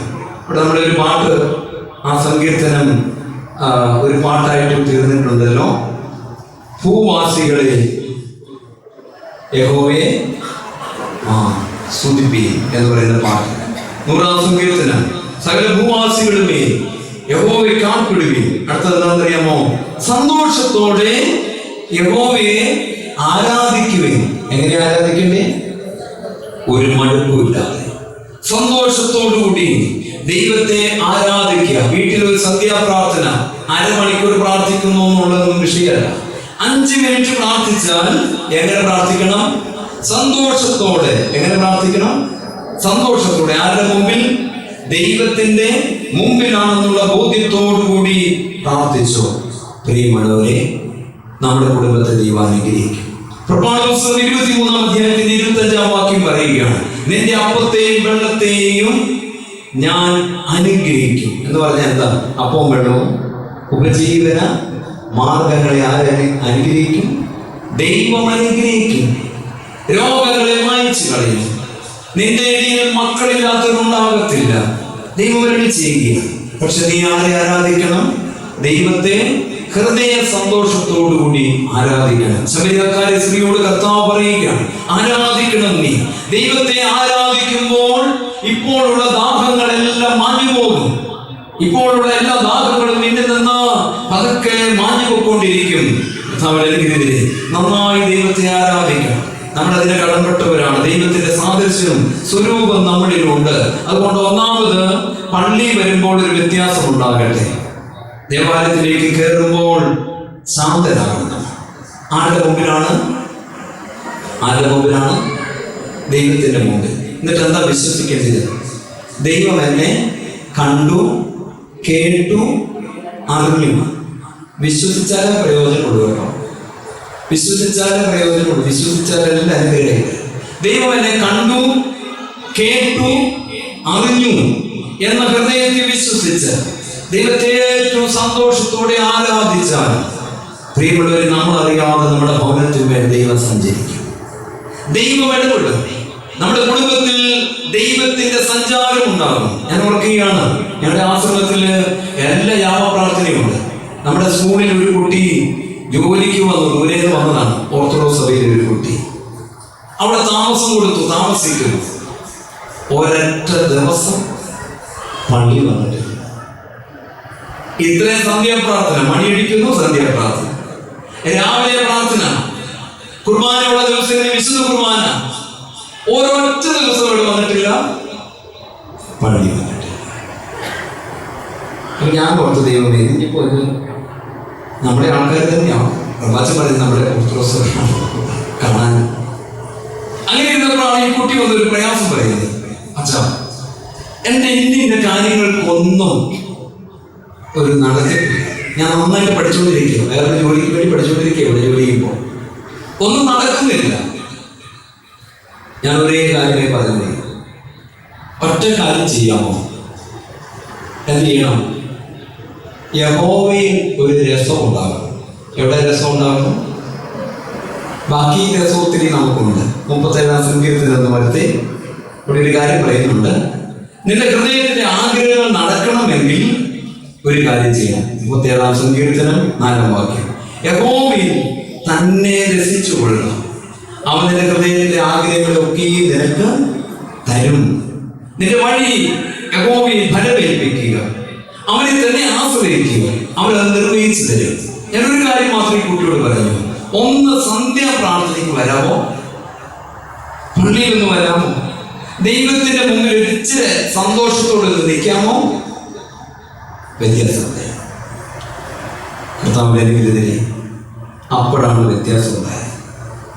അതുകൊണ്ടാണ് ഞാൻ പറയുന്നത്, ഇതിനെല്ലാം ഒത്തിരി കാര്യങ്ങളുണ്ട്. ആരാധനയ്ക്ക് ഹൃദയ സന്തോഷത്തോടെ ദൈവത്തെ ആരാധിക്കുമ്പോൾ ഈ ലോകത്തോടുള്ള നമ്മുടെ ബന്ധങ്ങളൊക്കെ ദൈവം ശക്തിപ്പെടുത്തി നമ്മളെ അനുഗ്രഹിക്കും. ലോകമോഹങ്ങളിലേക്കുള്ള പാഞ്ഞോട്ടം ദൈവത്തെ ആരാധിക്കുന്നവരിൽ ദൈവം മായിച്ചെടുത്തു തരും. അവരെ കൂടുതൽ അനുഗ്രഹിക്കും. ആകയാൽ ആരാധന നമ്മുടെ ഭവനത്തിലുണ്ടാകണം. ആരാധന കുറഞ്ഞു കഴിഞ്ഞാൽ എന്താ പറ്റുന്നത് അറിയാമോ? ഇസ്രായേൽ ഒരു കാര്യം വിളിച്ചു പറഞ്ഞു, ഏലിയാവിനോട് നാളെ ഇങ്ങനെ ഒരു സമയമുണ്ടെങ്കിൽ നിന്റെ തല കഴുത്തിൽ കാണുകയില്ല. ഇസബേൽ എന്ന് പറയുന്ന ആഹാബിന്റെ രാജ്ഞി വിളിച്ചു പറഞ്ഞു, നാളെ ഈ സമയത്ത് നിന്റെ ശിരസ് നിന്റെ കഴുത്തിൽ ഉണ്ടാവില്ല. ഇത് കേട്ടപ്പോൾ ആര് പേടിച്ചു? ഏലിയാവ് എന്ത് ചെയ്തു? ഓടാൻ തുടങ്ങി. മരുഭൂമിയിലേക്ക് ഓടി. അതുവരെ ഏലിയാവ് ഓടിയാലെന്ന് അറിയാമോ? കർമ്മേലെ മലമുകളിൽ ബലിപീഠത്തിന്റെ മുമ്പിൽ നിന്ന് വളരെ ശക്തിയോടുകൂടി പ്രാർത്ഥിക്കുകയാണ്, യഹോവേ എനിക്ക് ഉത്തരം വരണമേ. ദൈവം ഇറങ്ങിയിട്ട് തീ കൊണ്ട് എവിടെയല്ല ഉത്തരം വരേണ്ടതെന്ന് അറിയാമോ? ബലിവസ്തു മാത്രമല്ല, ആ ബലിപീഠം ദഹിപ്പിച്ചു. അവിടെ ഉണ്ടായിരുന്ന മണ്ണ്, നനഞ്ഞു കിടന്ന മണ്ണിനെ ഉണക്കി ഒരു തോട് പോലെ വെള്ളം ഉണ്ടായിരുന്നു, അത് വറ്റിച്ചു കളഞ്ഞു. അങ്ങനെ ഉത്തരവരണിയ ദൈവത്തിന്റെ മുമ്പിൽ നിന്ന് ഇസബേലിന്റെ ശബ്ദം കേട്ടപ്പോൾ ഏലിയാവ് എന്ത് ചെയ്തെന്നറിയാമോ? ഓടിക്കളഞ്ഞു. 1 രാജാക്കന്മാരുടെ പുസ്തകം 19-ാം അധ്യായം നമ്മൾ വായിക്കുമ്പോൾ കാണുന്നത് ഓടിപ്പോകുന്ന ഏലിയാവിനെ കുറിച്ചാണ്. അപ്പോഴാണ് യാക്കോബ് ശ്ലീഹ പറഞ്ഞത്, ഏലിയാവ് എങ്ങനെയുള്ള മനുഷ്യൻ? നമ്മളെ പോലെ ബലഹീനനായ മനുഷ്യൻ. യാക്കോബ് ശ്ലീഹ പറയുകയാണ്, ഏലിയാവ് എങ്ങനെയുള്ള മനുഷ്യൻ? നമ്മളെ പോലെ തന്നെ ബലഹീനതയുള്ളവൻ. എപ്പോഴാണ് ഈ ബലഹീനത കേറി വന്നത്? ബലിപീഠത്തിൽ നിന്ന് അകന്നപ്പോൾ. യാക്കോബിന്റെ ലേഖനം 5-ാം അധ്യായത്തിൽ ഏലിയാവിനെ കുറിച്ച് പറയുകയാണ്. ഏലിയാവ് നമ്മളെ പോലെ സമസ്വഭാവമുള്ള മനുഷ്യൻ ആയിരുന്നു. എന്നാൽ ഏലിയാവ് ബലിപീഠത്തോട് ചേർന്ന് നിന്നപ്പോൾ 5-ാം അധ്യായത്തിന്റെ 17-ാമത്തെ വാക്യം, ഏലിയാവ് നമ്മളെ പോലെ ബലഹീനതകൾ നിറഞ്ഞവൻ. എപ്പോഴത് പറഞ്ഞെന്നറിയാമോ? ബലിപീഠത്തിൽ നിന്ന് ഏലിയാവ് അകന്നപ്പോൾ ബലഹീനത കൂടി. അപ്പോൾ ഏലിയാവിന് ഭയമുണ്ടായി. യെസബേലിനെ പേടിച്ചു. ജീവിതം വേണ്ടാന്ന് പറഞ്ഞു. ഏലിയാവ് പറഞ്ഞു, എനിക്ക് മരിക്കുന്നത് നല്ലത്. ബലിപീഠത്തിൽ നിന്ന് അകലം തോറും, ആരാധനയിൽ നിന്ന് അകലം തോറും പ്രിയമുള്ളവരെ നിരാശയുള്ളവരായി നമ്മൾ മാറ്റപ്പെടാം, നിരാശയുള്ളവരായി തീരും. എന്നാൽ ബലിപീഠത്തോട് ചേരുമ്പോഴോ, ഏലിയാവ് സാധാരണ മനുഷ്യനാണെങ്കിലും ബലിപീഠത്തിൽ ചേർന്ന് നിന്നപ്പോൾ ഏലിയാവ് പറഞ്ഞു, മഴ പെയ്യട്ടെ. പ്രിയമുള്ളവരെ, അപ്പം മഴ പെയ്യും. ദൈവം ആ വാക്ക് കേട്ടു. അവിടെ ഒരു കാര്യം യാക്കോബ് ശ്ലീഹ പറയുന്നുണ്ട്, എത്ര നീതിമാനാണെങ്കിലും പ്രാർത്ഥനയ്ക്ക് ഫലമുണ്ടാകണമെങ്കിൽ എന്താ വേണം? ശ്രദ്ധയോടുകൂടി പ്രാർത്ഥന. എങ്ങനെയുള്ള പ്രാർത്ഥന? അപ്പൊ നമ്മൾ ദൈവത്തെ ആരാധിക്കുമ്പോൾ നമുക്കുണ്ടാകേണ്ട ഒരു ഗുണം കൂടിയാണ് എന്ത്? ശ്രദ്ധയുള്ള ആരാധന. എങ്ങനെയുള്ള ആരാധന? നമ്മളൊന്ന് സന്ധ്യാ നമസ്കാരം വീട്ടിലെത്തി എപ്പോഴും മനസ്സിൽ ഓർത്ത് നോക്കി, പിതാവിനും പുത്രനും പരിശുദ്ധനുമായിരിക്കും സ്തുതി. ശ്രദ്ധയുണ്ടോ? ഉണ്ടോ? ഇല്ല. എന്തെല്ലാം മനസ്സിലുണ്ട്? ഒത്തിരി കാര്യമുണ്ട്. അടുപ്പേ കിടക്കുന്ന സാധനം എന്തൊക്കെയാണെന്ന് ഓർക്കുന്നുണ്ട്. അത് കരിഞ്ഞു പോകുമെന്ന് ചിലർ ചിന്തിക്കും. ഒത്തിരി പരിപാടിയുണ്ട്. ചിലർ ഫോണിൽ അത് കണ്ട് കാര്യങ്ങളൊക്കെ ഓർത്തുകൊണ്ടിരിക്കും. പകരം നടന്ന കാര്യങ്ങൾ ഓർക്കും. പ്രിയമുള്ളവരെ, നീതിമാനാണെങ്കിലും എങ്ങനെയുള്ള പ്രാർത്ഥനയ്ക്കാണ് ഫലമുള്ളത്? ശ്രദ്ധ. എങ്ങനെയുള്ളതാണ്? അവിടെ ദേവാലയത്തിൽ വരുമ്പോൾ നമുക്കുണ്ടാകേണ്ട മറ്റൊന്നാണ് എന്ത്?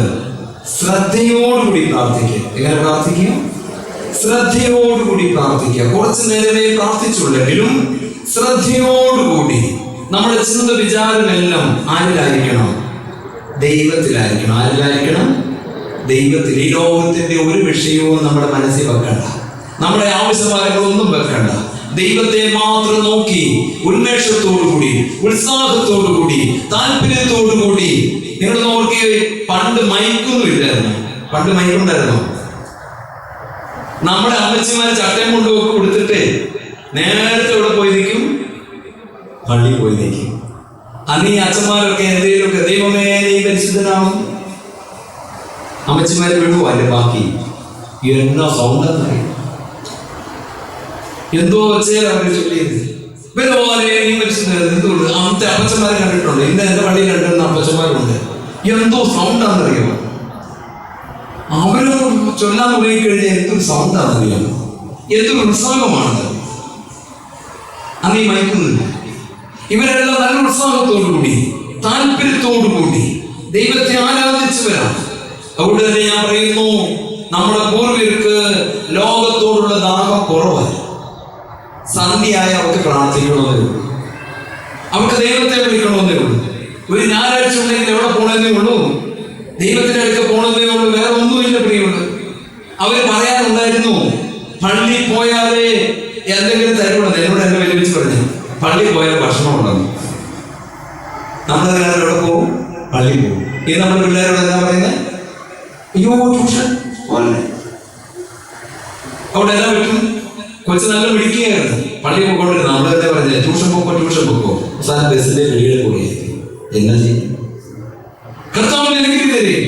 നമ്മൾ ചിന്തിക്കണം.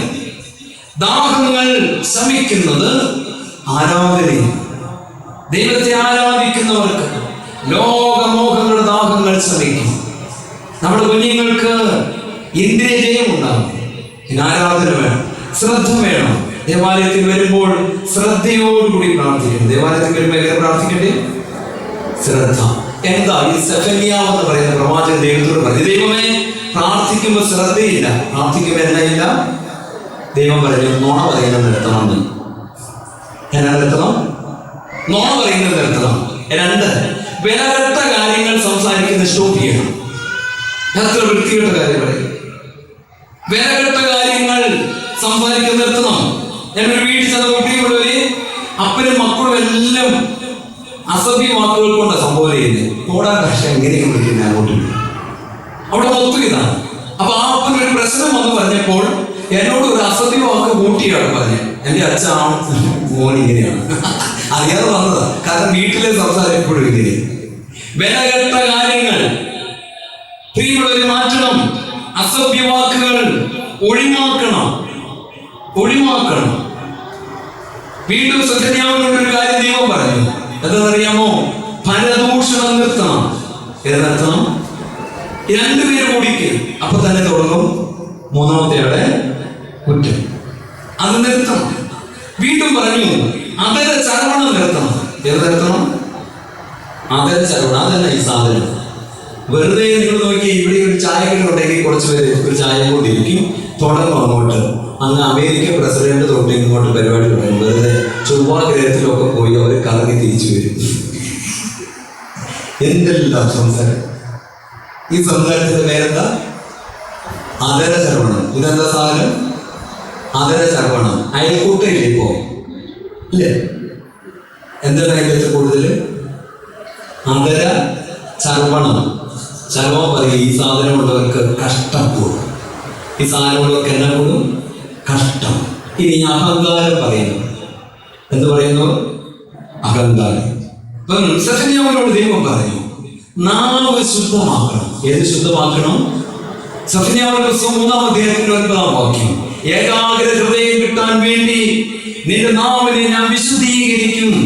പ്രിയമുള്ളവരെ, ഏകാഗ്ര ഹൃദയമില്ലെങ്കിൽ നാവ് ശുദ്ധീകരിക്കണം. ദൈവം വിളിച്ചിട്ടുള്ള എല്ലാവരുടെയും നാവിനെ ദൈവം തൊട്ടു. യേശയ്യാവിനെ വിളിച്ചപ്പോൾ തീക്കനോട് നാവ് തൊട്ടു. എന്തിനാണെന്നറിയാമോ? അതരങ്ങൾ ശുദ്ധീകരിക്കപ്പെടണം. ഏകാഗ്രത പോവില്ലെങ്കിൽ. വീണ്ടും യെരമ്യാവിനെ ദൈവം വിളിച്ചപ്പോൾ ഒരു ചുരുട് കൊടുത്തു കഴിക്കാൻ. യെഹെസ്കേലിനെ വിളിച്ചു, ഒരു വലിയ പുസ്തകം കൊടുത്തു കഴിക്കുവാൻ. അവരുടെ എല്ലാ അതരങ്ങൾ ദൈവം എന്ത് ചെയ്തു? വിശുദ്ധീകരിച്ചു. പ്രിയമുള്ളവരെ, ഏകാഗ്രത കിട്ടണമോ? അതരങ്ങൾ എന്ത് ചെയ്യണം? വിശുദ്ധീകരിക്കപ്പെടണം. നോണ പറയുന്നത് നിർത്തണം. വിലകെട്ട കാര്യങ്ങൾ പറയുന്നത് നിർത്തണം. വെറുതെ വെറുതെ കുറ്റം പറയുന്ന പരിപാടി സ്റ്റോപ്പ് ചെയ്യണം. പിന്നെ എന്താ നമ്മൾ പറഞ്ഞ? അതര ചർവണം. വെറുതെ ആവശ്യമില്ലാത്ത ഒരാവശ്യമില്ല, അത് കുറച്ച് കുറയ്ക്കണം. ഈ നോമ്പിൽ പ്രിയമുള്ളവരെ, അതരങ്ങളെ നമ്മൾ എന്ത് ചെയ്യണം? അടക്കണം. ഏകാഗ്ര ഹൃദയത്തോടുകൂടി ദൈവം മുമ്പാകെ നിന്നോ ഉറപ്പാണ് ദൈവം നമ്മളെ സ്പർശിക്കും. നമ്മുടെ കുടുംബത്തെ അനുഗ്രഹിക്കും. നമ്മുടെ കുടുംബത്തിന്മേൽ ദൈവം ഇറങ്ങും. ദൈവം സഞ്ചരിക്കും. ഒരു വിശുദ്ധ കുർബാനയിൽ പ്രിയമുള്ളവരെ, നമ്മുടെ ഏകാഗ്ര ഹൃദയത്തോടുകൂടി ദൈവാവബോധത്തോടുകൂടി ആ ബലിപീഠത്തിൽ ഉരുകുന്ന കർത്താവിനെ കണ്ടെങ്കിൽ ഉറപ്പാണ് ദൈവം നമ്മുടെ ഭവനത്തിന്മേൽ സഞ്ചരിച്ചു കഴിഞ്ഞു. യാതൊരു സംശയമില്ല. ദൈവം നമ്മുടെ കുടുംബത്തിന്മേൽ സഞ്ചരിച്ചു കഴിഞ്ഞു. അങ്ങനെ വിശ്വസിക്കാം. അങ്ങനെ എന്ത് ചെയ്യണം? ഹൃദയത്തിൽ എന്ത് ചെയ്യണം? വിശ്വസിക്കുക. അപ്രകാരം വിശ്വസിച്ച് പ്രാർത്ഥിച്ച പ്രിയമുള്ളവരെ, ദൈവം നമ്മുടെ ഭവനത്തിന്മേൽ ഇടപെടും. നിങ്ങൾ നോക്കിക്കേ, ആരാധനയിലെല്ലാം ദൈവം പ്രീതിപ്പെട്ടു. നോഹ പ്രളയം കഴിഞ്ഞ ഉടനെ ഒരു യാഗം അർപ്പിച്ചു. ദൈവം ആ സൗരഭ്യം ശ്വസിച്ചപ്പോ പറഞ്ഞു, ഇനി ഞാൻ മനുഷ്യരെ എന്ത് ചെയ്യത്തില്ല? നശിപ്പിച്ച് കളയത്തില്ല. അഹരോൻ ഒരു ധൂപക്കുട്ടിയെടുത്ത് ധൂപമെടുത്ത് ജനത്തിനിടയിൽ ബാധ വന്നപ്പോൾ കോരഹ് മുതലായവർ മോശക്കെതിരെ സംസാരിച്ചപ്പോൾ ദൈവകോപമുണ്ടായി. ആ പാളയത്തിൽ എത്രയോ ലക്ഷത്തിപ്പരം ജനങ്ങൾ മരിച്ചു വീണപ്പോൾ മോശ വിളിച്ചു പറഞ്ഞു, അഹ്റോനേ, ധൂപമെടുത്ത് ദൈവത്തെ നോക്കിയൊന്ന് നിലവിളിച്ച്. പ്രിയമുള്ളവരെ, ഒരു പുരോഹിതൻ ധൂപമെടുത്ത് നിലവിളിച്ചപ്പോൾ ബാധ നിന്നു.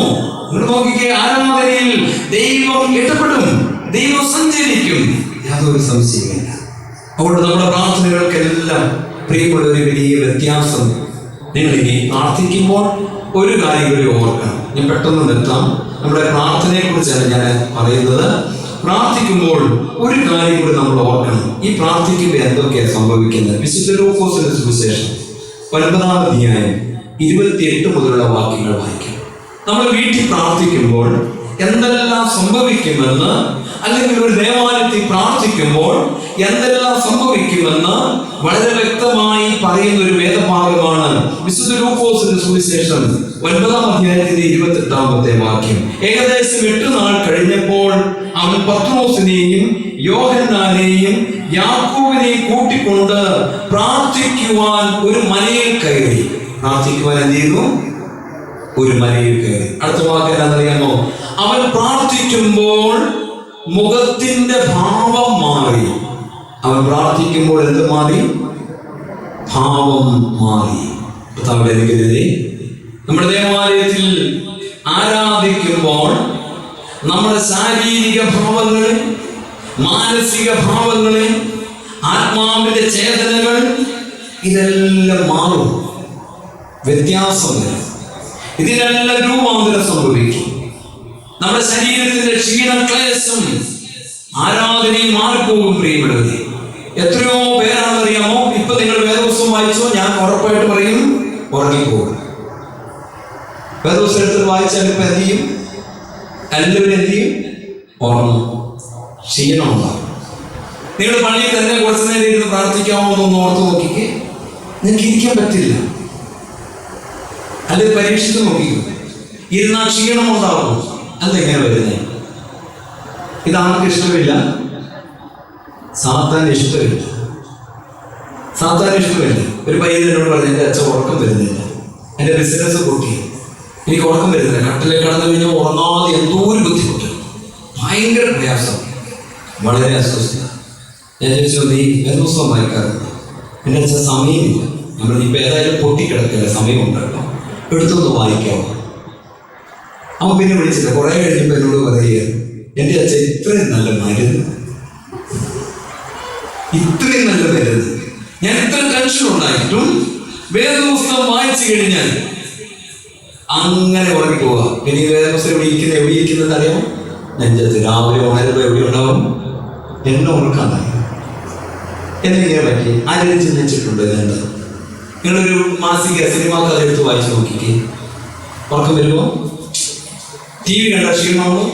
ഇല്ല. പള്ളിയിൽ ഇരുന്നതിനോട് വായിക്കോട്ടെ വരും, ക്ഷീണം വരും, പ്രയാസം വരും, അല്ലേ?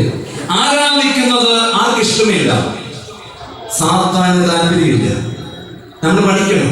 അതുകൊണ്ടാണ് കർത്താവ് പറഞ്ഞ മടുത്തു പോകരുത്, പോരാടി പ്രാർത്ഥിക്കണം. വേദപുസ്തകം എടുത്തോ പ്രിയമുള്ളവരെ, ക്ഷീണം ഉണ്ടാകും, തളർച്ച ഉണ്ടാകും. നന്നായി ദൈവത്തെ ആരാധിക്കുന്നവരുടെ ശരീരത്തിന്റെ ഭാവം മാറും. ശരീരത്തിന്റെ, അപ്പോഴാണ് പാട്ടുകാരൻ പറഞ്ഞത്, രോഗം മാറും, ക്ഷീണം മാറും, ആരാധനയെങ്കിൽ മൺകുടമുടയും തീ കത്തിയിടും, ആരാധനയെങ്കിൽ. പൗലോസും ശീലാസും ആപത്തിൽ കിടന്നുകൊണ്ട് ഒരു രാത്രിയിൽ ആരെ ആരാധിച്ചു? ദൈവത്തെ ആരാധിച്ചു. ബന്ധനങ്ങളെല്ലാം അഴിഞ്ഞു, കെട്ടുകളെല്ലാം അഴിഞ്ഞു. ആരാധിക്കേണ്ടതുപോലെ ദൈവത്തെ ആരാധിക്കുമ്പോൾ യേശുവിനെ സ്ത്രീയോട് പറഞ്ഞു, ആ മലയിൽ ഈ മലയിലുമല്ല, ആത്മാവിന്റെ സത്യത്തിലും ആരാധിക്കുമ്പോൾ ഈ ദാഹമെല്ലാം ശമിച്ചുകൊണ്ടിരിക്കും. ഈ ദാഹമെല്ലാം നിന്റെ ജീവിതത്തിൽ മാറിപ്പോകും. പ്രിയമുള്ളവരെ, നന്നായി ആരാധിച്ചാൽ, കർത്താവ് മലയിൽ കയറി ആരാധിച്ചപ്പോൾ എന്താ പറ്റിയത്? മുഖത്തിന്റെ ഭാവം മാറി. നമ്മുടെ ശരീരത്തിന്റെ ഭാവങ്ങൾ മാറ്റപ്പെടാം. നന്നായി ആരാധിച്ചു, ദൈവം നമ്മുടെ ശരീരത്തിന് ഒരു വിടുതൽ നൽകും. ഞാൻ ഈ അടുത്തിടക്ക് കണ്ടതാണ്, തൈലാഭിഷേകം കൊടുത്ത് എല്ലാവരും എഴുന്നേറ്റ് നടക്കാൻ തുടങ്ങി.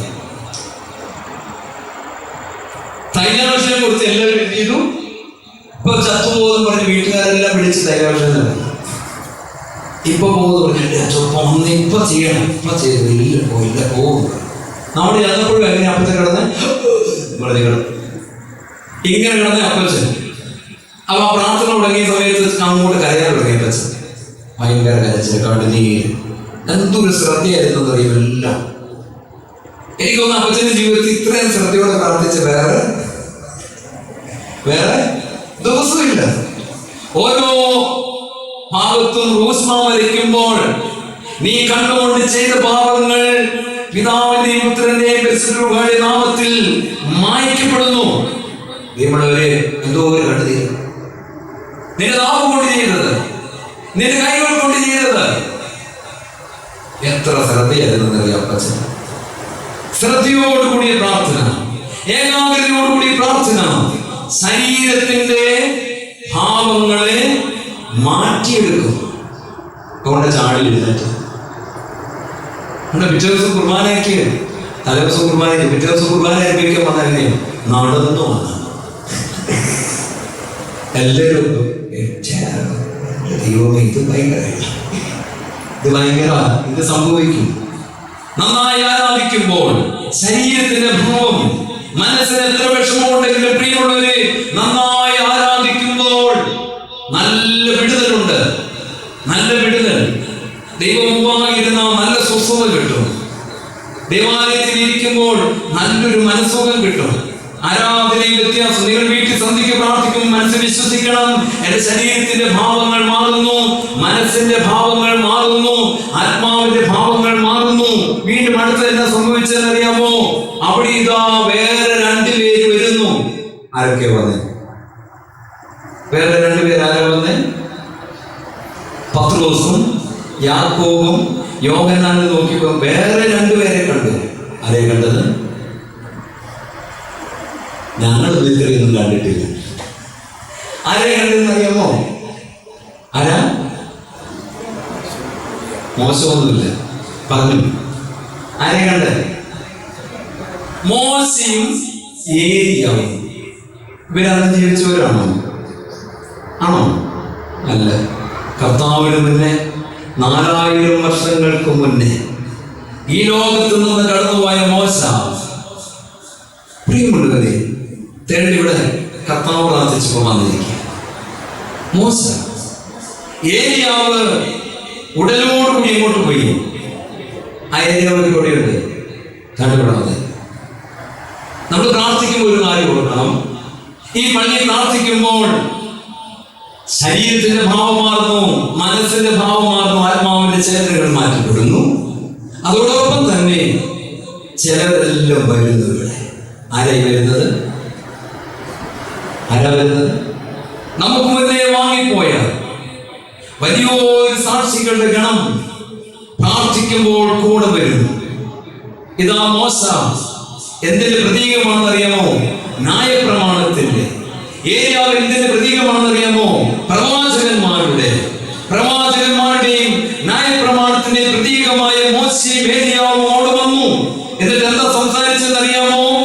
തനിക്ക് നടക്കാൻ പോകുന്ന യെരൂശലേമിലെ ആ വലിയ ക്രൂശ് മരണത്തിന്റെ രഹസ്യങ്ങൾ മോശയോട് ഏലിയാവോട് സംസാരിച്ചു. നമ്മളൊന്ന് വായിച്ചു നോക്കാം. അവൻ യെരൂശലേമിൽ പ്രാപിക്കുവാനുള്ള നിര്യാണത്തെ കുറിച്ച് ആരോട് സംസാരിച്ചു? മോശയോടും ഏലിയാവോടും. ആര് സംസാരിച്ചു? യേശു പ്രാർത്ഥിച്ചപ്പോൾ സംസാരിച്ചു. ഇനി വരാനുള്ള കാര്യമാണ്. പരിശുദ്ധ അമ്മ, നമ്മുടെ പരിശുദ്ധന്മാർ, പ്രിയമുള്ളവരെ, വരുവാനുള്ള കാര്യങ്ങളെ കുറിച്ച് നമുക്ക് സംസാരിക്കാനുള്ളവർ അവരെല്ലാം നമ്മുടെ കൂടെയുണ്ട്. കർത്താവിന് വരാൻ പോകുന്ന നിര്യാണത്തെ കുറിച്ച് മോശയോടും ഏലിയാവോടും സംസാരിച്ചെങ്കിൽ ഇന്ന് പ്രിയമുള്ളവരെ നമ്മൾ പ്രാർത്ഥിക്കുമ്പോൾ നമ്മൾ മാത്രമല്ല, സകല വാങ്ങിപ്പോയൊരു കൂടിയുണ്ട്, നമ്മളോട് ചേർന്നുണ്ട്. അതുകൊണ്ട് ദേവാലയത്തിന്റെ നടുവശം വേണ്ടിയിട്ടിരിക്കും, കാണുന്നില്ല. നമ്മൾ അവിടെ വിശ്വസിക്കണം. സകല വാങ്ങിപ്പോയവരും യേശുവിന്റെ അടുക്കൽ പ്രവാചകന്മാരുടെ പ്രതീകമായി ഏലിയാവും, ന്യായപ്രമാണത്തിന്റെ പ്രതീകമായി മോശയും വന്നു. എന്താ അതിന് കാരണം അറിയാമോ? ന്യായപ്രമാണവും പ്രവാചകന്മാരും യേശുവിനായി പൂർത്തീകരിക്കപ്പെട്ടു. യേശുവിനായി പൂർത്തീകരിക്കപ്പെട്ടു. അതിന്റെ തെളിവ് കൂടിയാണ് അന്ന് അവിടെ കണ്ടത്. പ്രിയമുള്ളവരെ, അവിടെ ഇരുന്നപ്പോൾ പത്രോസിനും യാക്കോബിനും യോഹന്നാനും എന്നാ പറ്റി? ക്ഷീണം. എന്നാ പറ്റി? ക്ഷീണം. അവരെന്ത് ചെയ്തു? അവർക്ക് മയക്കം വന്നു. അവർക്ക് എന്നാ വന്നു? മയക്കം വന്നു. അവരെന്ത് ചെയ്തു? ഉറക്കത്താൽ ഭാരപ്പെട്ടു. ഇല്ലേ? പള്ളി വരുമ്പോൾ ക്ഷീണം വരുന്നത് പ്രയാസപ്പെടരുതായും. ഉറക്കം വന്നാലും വിഷമിക്കരുത്. ഞാനൊരു പ്രാർത്ഥന, എൻ്റെ ആദ്യത്തെ പള്ളി ചെമ്മണ്ണൂർ പള്ളി, പ്രാർത്ഥനയോ നടത്തുക. ഞാനൊരു പ്രാർത്ഥന നടത്തി കുറച്ച് കഴിയുമ്പോൾ എല്ലാവരും ഭിത്തിയുടെ സൈഡിൽ കൂടി ഇരിക്കത്തുള്ളൂ. ആദ്യത്തെ പാട്ടിന് എല്ലാവരും ഉത്സാഹം കാണും. രണ്ടാമത്തെ പാട്ടാകുമ്പോൾ പിന്നെ പിള്ളേർ സെറ്റൊക്കെ ഉള്ളൂ, വലിയൊരു സെറ്റ് ഇല്ല, ചെറിയ മയക്കമായ. മൂന്നാമത്തെ പാട്ടാകുമ്പോഴത്തേക്കിനും ആരും കൂടി ഇല്ല, പിള്ളേര് സെറ്റും ഇല്ല, പിന്നെ ഇച്ചിരി സൗണ്ട് കൂടിയ 2-3 പേര് കാണും. അവരങ്ങോട്ട് പാടും. അടുത്ത ഒരു പരിപാടിയുണ്ട്, അത് അച്ഛനെ കൊടുത്തിരിക്കുന്ന ഡ്യൂട്ടിയാണ്. എന്താണെന്നറിയാമോ? സങ്കീർത്തനം ചൊല്ലി കൊടുക്കണം. എന്നാ കൊടുക്കണം? അത് ലാസ്റ്റ്. അപ്പൊ നമ്മൾ സങ്കീർത്തനം ചൊല്ലി കൊടുക്കും. ആരെയും വേണ്ടത് ഏറ്റുവല്ല. ഒരു പ്രാവശ്യം നമ്മൾ സങ്കീർത്തനം ചൊല്ലി കൊടുത്തപ്പോൾ ഏറ്റുവല്ലിന് പകരം സൗണ്ട്. വിദ്യചാരിക്കുന്ന വെച്ച് ഭയങ്കര കൂർക്കം വലിച്ചു. ഞാൻ അന്ന് പ്രസംഗിച്ചില്ല. ഞാൻ എഴുന്നേറ്റിട്ട് പറഞ്ഞു, ഞാൻ നിർത്തി പ്രാർത്ഥനയോ. ഇതിപ്പോ കുറെ ആയി തുടങ്ങിയിട്ട്. ഇത് നമ്മൾ തുടങ്ങി എല്ലാവർക്കും ഉറങ്ങാനുള്ള ഒരു സ്ഥലമാണ് ഏത്? പ്രാർത്ഥനയോഗം. പ്രാർത്ഥനയോഗം കേട്ടോ ഉറക്കം വരും. ഇത് നമ്മുടെ സങ്കീർത്തനം ചൊല്ലി കഴിഞ്ഞാൽ ആർക്കും ചൊല്ലാൻ പറ്റത്തില്ല. ഞാൻ തന്നെ പിന്നെ രണ്ടാമത്തെ കൂടെ പറയണം. ഞാൻ പറഞ്ഞു നിർത്തുകയാണ്.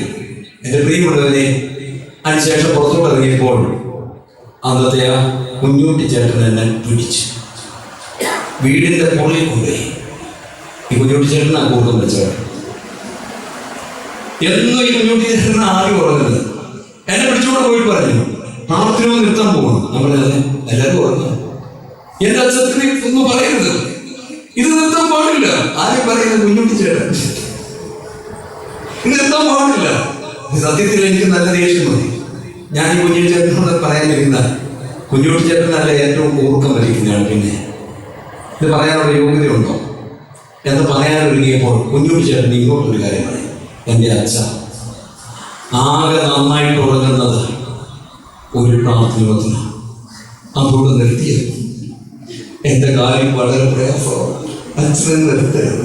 എനിക്ക് ഏറ്റവും സുഖം കിട്ടുന്നത് എവിടെയാണെന്നറിയാമോ? ഇതിലിരുന്ന് ഉറങ്ങപ്പെടാം. എൻ്റെ പ്രിയോട് ഞാൻ അന്നോട്ട് ഓർത്തു, ദൈവം ഇത് നിർത്തണ്ട, ഉറങ്ങാൻ പറ്റുന്നൊരു ഉറങ്ങണ്ട, ഇല്ലേ? സ്വസ്ഥത കിട്ടുന്നവർ സ്വസ്ഥത കിട്ടട്ടെ. അങ്ങനെ ഇവിടെ നോക്കിക്കേ, ഈ താബോർ മലയിൽ പത്രോസും യാക്കോബും യോഹന്നാനും എന്ത് ചെയ്തു? ഉറങ്ങി. ഉണർന്നപ്പോൾ അവരെന്നാ കണ്ടത്? ഒരു തേജസ് കണ്ടു. വീണ്ടും ഒരു തേജസ് കണ്ടു. അവർ പറഞ്ഞു, നമുക്ക് 3 വീട് ഉണ്ടാക്കാം. പത്രോസ് പറഞ്ഞു, എന്നെ ഉണ്ടാക്കാം, 3 വീട് ഉണ്ടാക്കാം. ഞാനിത് വായിച്ചതിന്റെ കാര്യം, പ്രാർത്ഥിക്കുമ്പോൾ നമ്മുടെ കുടുംബത്തിൽ ചില വ്യത്യാസങ്ങളുണ്ട്. ഇത് അറിയുമ്പോഴാണ് പ്രിയമുള്ളവരെ, നമുക്ക് അറിവാണ് നമുക്ക് പ്രകാശമായി ആത്മാവായിട്ട് ജ്വലിക്കുന്നത്. അങ്ങനെ ഇതെല്ലാം നമ്മൾ അറിയണം. ഞാൻ ദേവാലയത്തിൽ കയറുമ്പോൾ എന്റെ മുന്നിൽ ദൈവമുണ്ട് അറിയണം.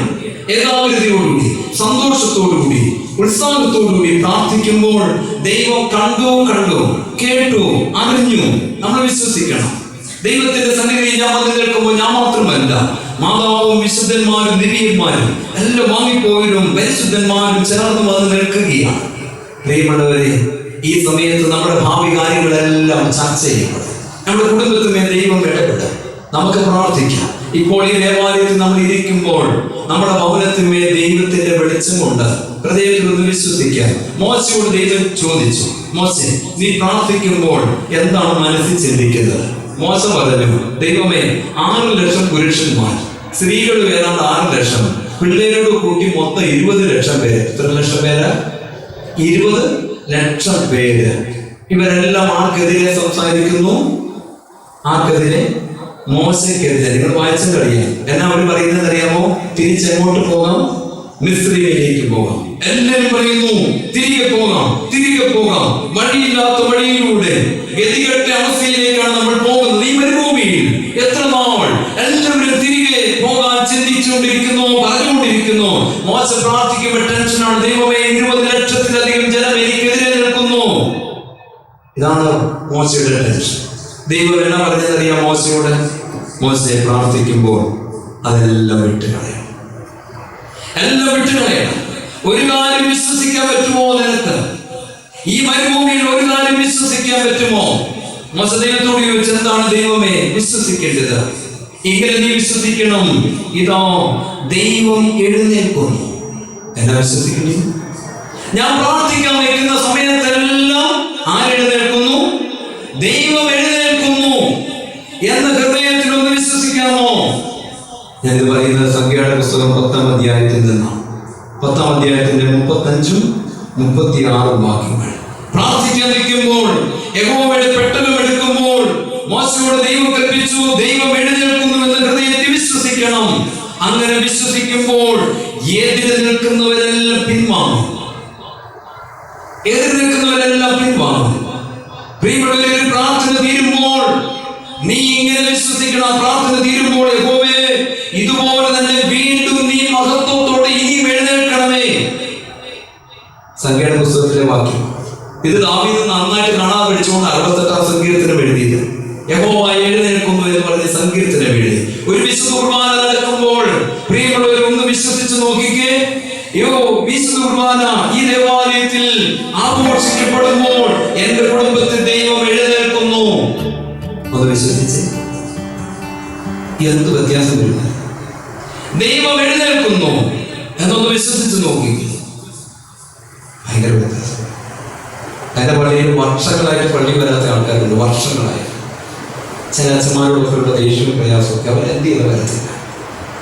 കർത്താവിന്റെ അനുഗ്രഹത്തിലെ ഒരു ബലിയർപ്പണത്തിൽ ഞാനൊരു കാര്യം വിശ്വസിച്ചു, ദൈവം അവരുടെ മേൽ എഴുന്നേൽക്കുന്നു, ദൈവം എഴുന്നേൽക്കുന്നു. എന്റെ പ്രിയമുള്ളവരെ, നമുക്ക് വിശ്വസിക്കാൻ പറ്റാത്ത വിധത്തിൽ ഇങ്ങനെയുള്ളവരെല്ലാം തന്റെ ദേവാലയത്തിൽ ആരും ഒന്നും പറഞ്ഞില്ല, ആരും ഒന്നും സംസാരിച്ചില്ല, ആരും ഒരു കാര്യം ഞാനൊന്നും പറയാൻ പോയില്ല. ദൈവം എഴുന്നേറ്റപ്പോൾ എതിര് വന്നവരെല്ലാം അനുകൂലമായി. ദൈവം ഇടപെടും. പ്രിയമുള്ളവരെ, ഇവിടെ നമ്മൾ വിശ്വസിക്കണം. ആരാധിക്കുമ്പോൾ ദൈവം എഴുന്നേൽക്കുന്നു. 20 ലക്ഷം ജനങ്ങൾ എതിര് നിൽക്കുന്നു എന്ന മോശയുടെ മനസ്സിൽ ചിന്ത വന്നപ്പോൾ തകർന്ന അവസ്ഥയായിരുന്നു. ദൈവം പറഞ്ഞ എല്ലാം വിട്ടേര്, ഒറ്റ കാര്യം പ്രാർത്ഥിക്കുമ്പോൾ യഹോവ നിനക്ക് വേണ്ടി എഴുന്നേറ്റു കഴിഞ്ഞു വിശ്വസിച്ചാൽ മാത്രം മതി. ഈ പാളയത്തിൽ ഞാൻ സഞ്ചരിക്കും, ഞാൻ സഞ്ചരിക്കും. നമ്മുടെ വിശ്വാസമാണ് പ്രധാനപ്പെട്ടത്. ഒരു കുർബാന നടക്കുമ്പോൾ പ്രിയമുള്ളവരെ, നിങ്ങളൊന്ന് വിശ്വസിച്ച് കർത്താവ് കുടുംബത്തിൽ എഴുന്നേറ്റു എന്നൊരു വിശ്വാസമുണ്ടോ? നമ്മുടെ കുടുംബം അനുഗ്രഹിക്കപ്പെടും. സംശയമില്ലാത്ത കാര്യം ഞാൻ പറഞ്ഞു, അനുഗ്രഹിക്കപ്പെടും. ബന്ധനത്തിൽ കിടക്കുന്നവർ വിടുവിക്കപ്പെടും. 18 സംവത്സരമായി കൂനിയായ സ്ത്രീ സാത്താൻ ബന്ധിച്ചെന്നാ പറഞ്ഞത്, ദൈവം വിടുവിച്ചില്ലേ?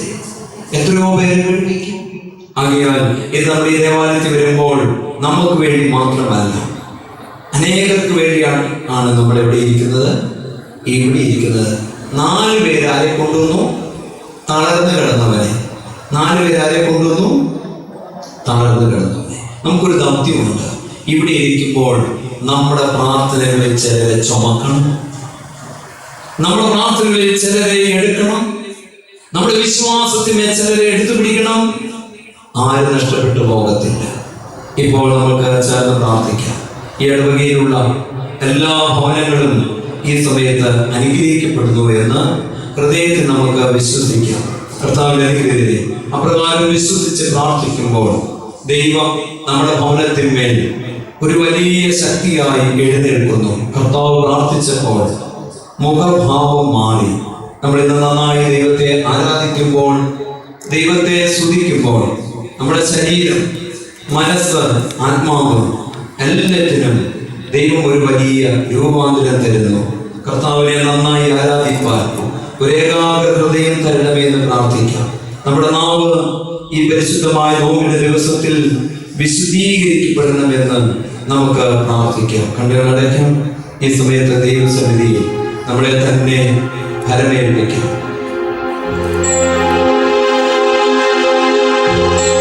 എന്നെ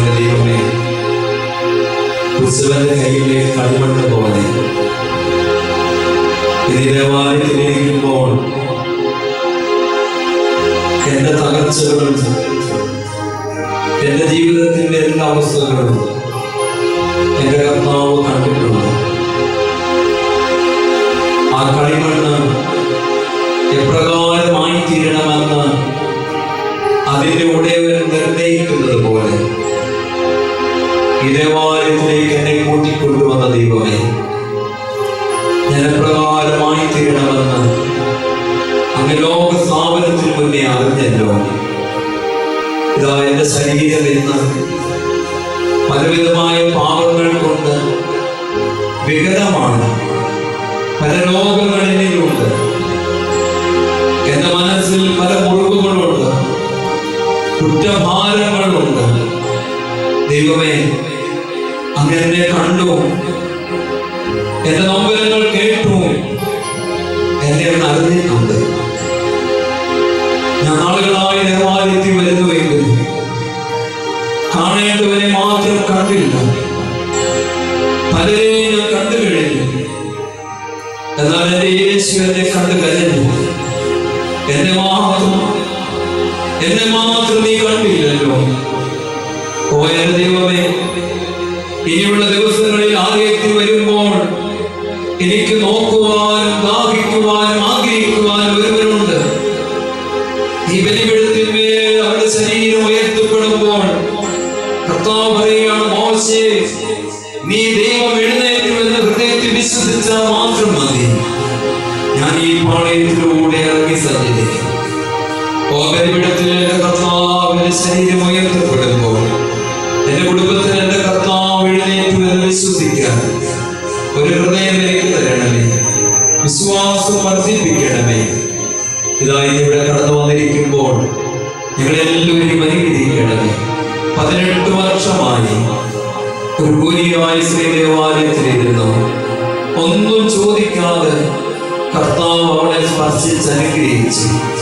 എന്ന് നമ്മളെ കർത്താവ് അനുഗ്രഹിക്കുകയും നമ്മുടെ ഭവനങ്ങളെ, നമ്മുടെ കുടുംബങ്ങളെ കർത്താവ് അനുഗ്രഹിക്കുന്നു. ശമരിയാക്കാരി സ്ത്രീ ദാഹം എത്ര നാളായിട്ടും ശമിച്ചിട്ടില്ലായിരുന്നു. കർത്താവ് അവരോട് പറഞ്ഞു, നന്നായി ആരാധിക്കണം, ഈ ദാഹമെല്ലാം ശമിക്കും.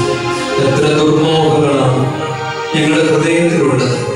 ഞങ്ങളുടെ കണ്ണുകളുടെ ദുരാശകൾ എത്ര അധികമാണ്. ഞങ്ങളുടെ മനസ്സിന്റെ ദുഷ്ടതകൾ എത്രയോ വലുതാണ്. ദൈവമേ, ഈ പരിശുദ്ധ നോമ്പിലെങ്കിലും ഞങ്ങളുടെ ശരീരത്തിന്റെ ബലഹീനതകളാണ് അറിഞ്ഞ് അങ്ങയുടെ ശക്തി കൊണ്ട് ഞങ്ങളെ അവിടുന്ന് സ്പർശിക്കണമേ. ദാഹം ശമിക്കുന്ന ഒരു ശരീരം ഞങ്ങളുടെ ജീവിതത്തിൽ പെരുമാറാകണമേ. കടന്നു വന്ന കുടുംബങ്ങൾ യേശുനാമത്തിൽ അനുഗ്രഹിക്കപ്പെടട്ടെ. ദൈവമേ, കടന്നു വരാൻ കഴിയാത്ത ഓരോ മക്കളെയും ആ 4 പേര് തളർവാദിയെ ചുമന്നതുപോലെ ഞങ്ങൾ വിശ്വാസത്താൽ ചുമക്കുകയും അവരൊക്കെയും ആയിരിക്കുന്ന ഇടത്തിൽ കർത്താവ് കടന്നിരുന്നു, കർത്താവ് സ്പർശിക്കുന്നു. ഒരാത്മാവ് പോലും നഷ്ടപ്പെടില്ല. എല്ലാവരും തിരികെ വന്ന് ദൈവമുമ്പാകെ സമ്മേളിക്കുമെന്ന് ഞങ്ങളെല്ലാ ഹൃദയത്തിൽ വിശ്വസിക്കുന്നു. യേശുവേ, ഏലിയാവിനെ പോലെ ആരാധനയുടെ ശക്തി ഞങ്ങൾക്ക് നൽകണമേ. ഏലിയാവ് ബലിപീഠത്തിൽ നടന്നപ്പോൾ സാധാരണ മനുഷ്യനെ പോലെ ബലഹീനതയുള്ളവനായി തീർന്നു. ബലിപീഠത്തോട് ചേർന്ന് നിൽപ്പാൻ, ഓരോ സന്ധിയിലും ദൈവത്തെ വിളിക്കുവാൻ, ഉത്സാഹത്തോടെ ആരാധിക്കുവാൻ ഞങ്ങളെല്ലാവരെയും സഹായിക്കണമേ. ഈ ഇടവകയ്ക്കായി ശ്രദ്ധിക്കുന്നു, ഞങ്ങളെ നയിക്കുന്ന അഭിഷിക്തനായി നിന്നെ ശ്രദ്ധിക്കുന്നു. ഇടവകയിലെ ഓരോ കുടുംബങ്ങളും യേശുനാമത്തിന് അനുഗ്രഹിക്കപ്പെടട്ടെ. ഇതായി സമയത്ത് ഞങ്ങളെയും ഞങ്ങൾക്കുള്ളവരെയും പിതാവിന്റെയും പുത്രന്റെയും പരിശുദ്ധ റൂഹായുടെയും നാമത്തിൽ തന്നെ ആമേൻ. ഒരു പാട്ട് പാടാൻ നമുക്ക് സ്വോത്ര കാഴ്ച ഈ സമയത്ത് എടുക്കാവുന്നതാണ്.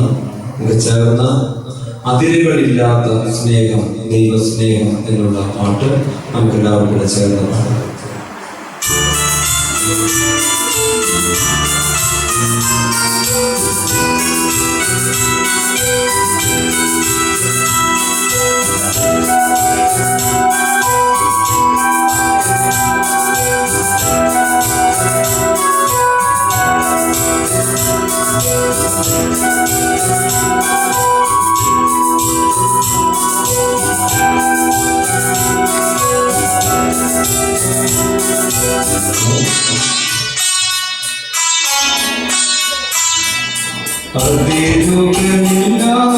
സ്നേഹം, ദൈവസ്നേഹം, നിത്യസ്നേഹം, അളവുകളില്ലാത്ത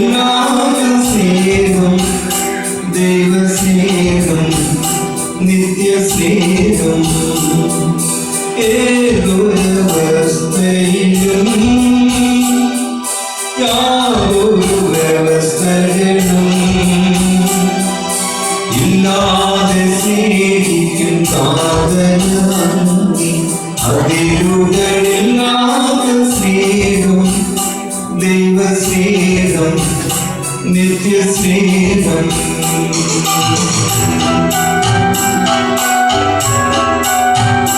അമ്മ എന്നെ മറന്നാലും ഈ ലോകം എന്നെ വെറുത്താലും എന്റെ ദൈവം എന്നെ തിരയുന്നു, എന്നെ ഓമനയായി കരുതുന്നു. ചേർന്ന് പാടാം. അമ്മ എന്നെ മറന്നാലും.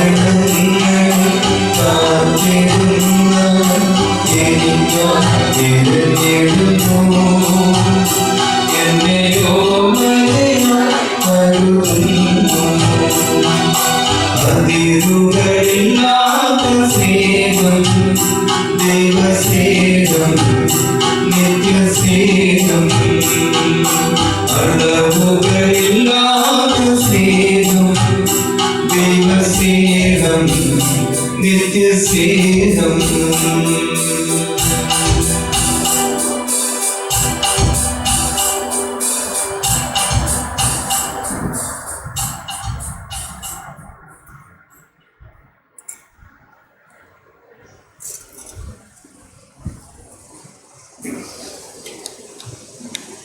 വളരെ നല്ലൊരു സന്ദേശം നമുക്ക് ലഭിച്ചു. ജീവിതത്തോട് ബന്ധപ്പെട്ട അനുഭവങ്ങളിലൂടെയാണ് ചെറിയ വചനം നമ്മുടെ ഹൃദയങ്ങളിലൊക്കെ അത് വിവാദം വരുത്തുന്നതാണ്. കേൾക്കാത്തവർക്ക് നഷ്ടം എന്നാണ് പറയുന്നത്. അടുത്ത നാളെയും ഇതുപോലെ വൈകുന്നേരം ശുശ്രൂഷയുണ്ട്. വരാത്തവരെ അന്ന് കേൾപ്പിക്കാനും ജീവിതത്തിൽ സമാധാനം ഉണ്ടാകുവാനും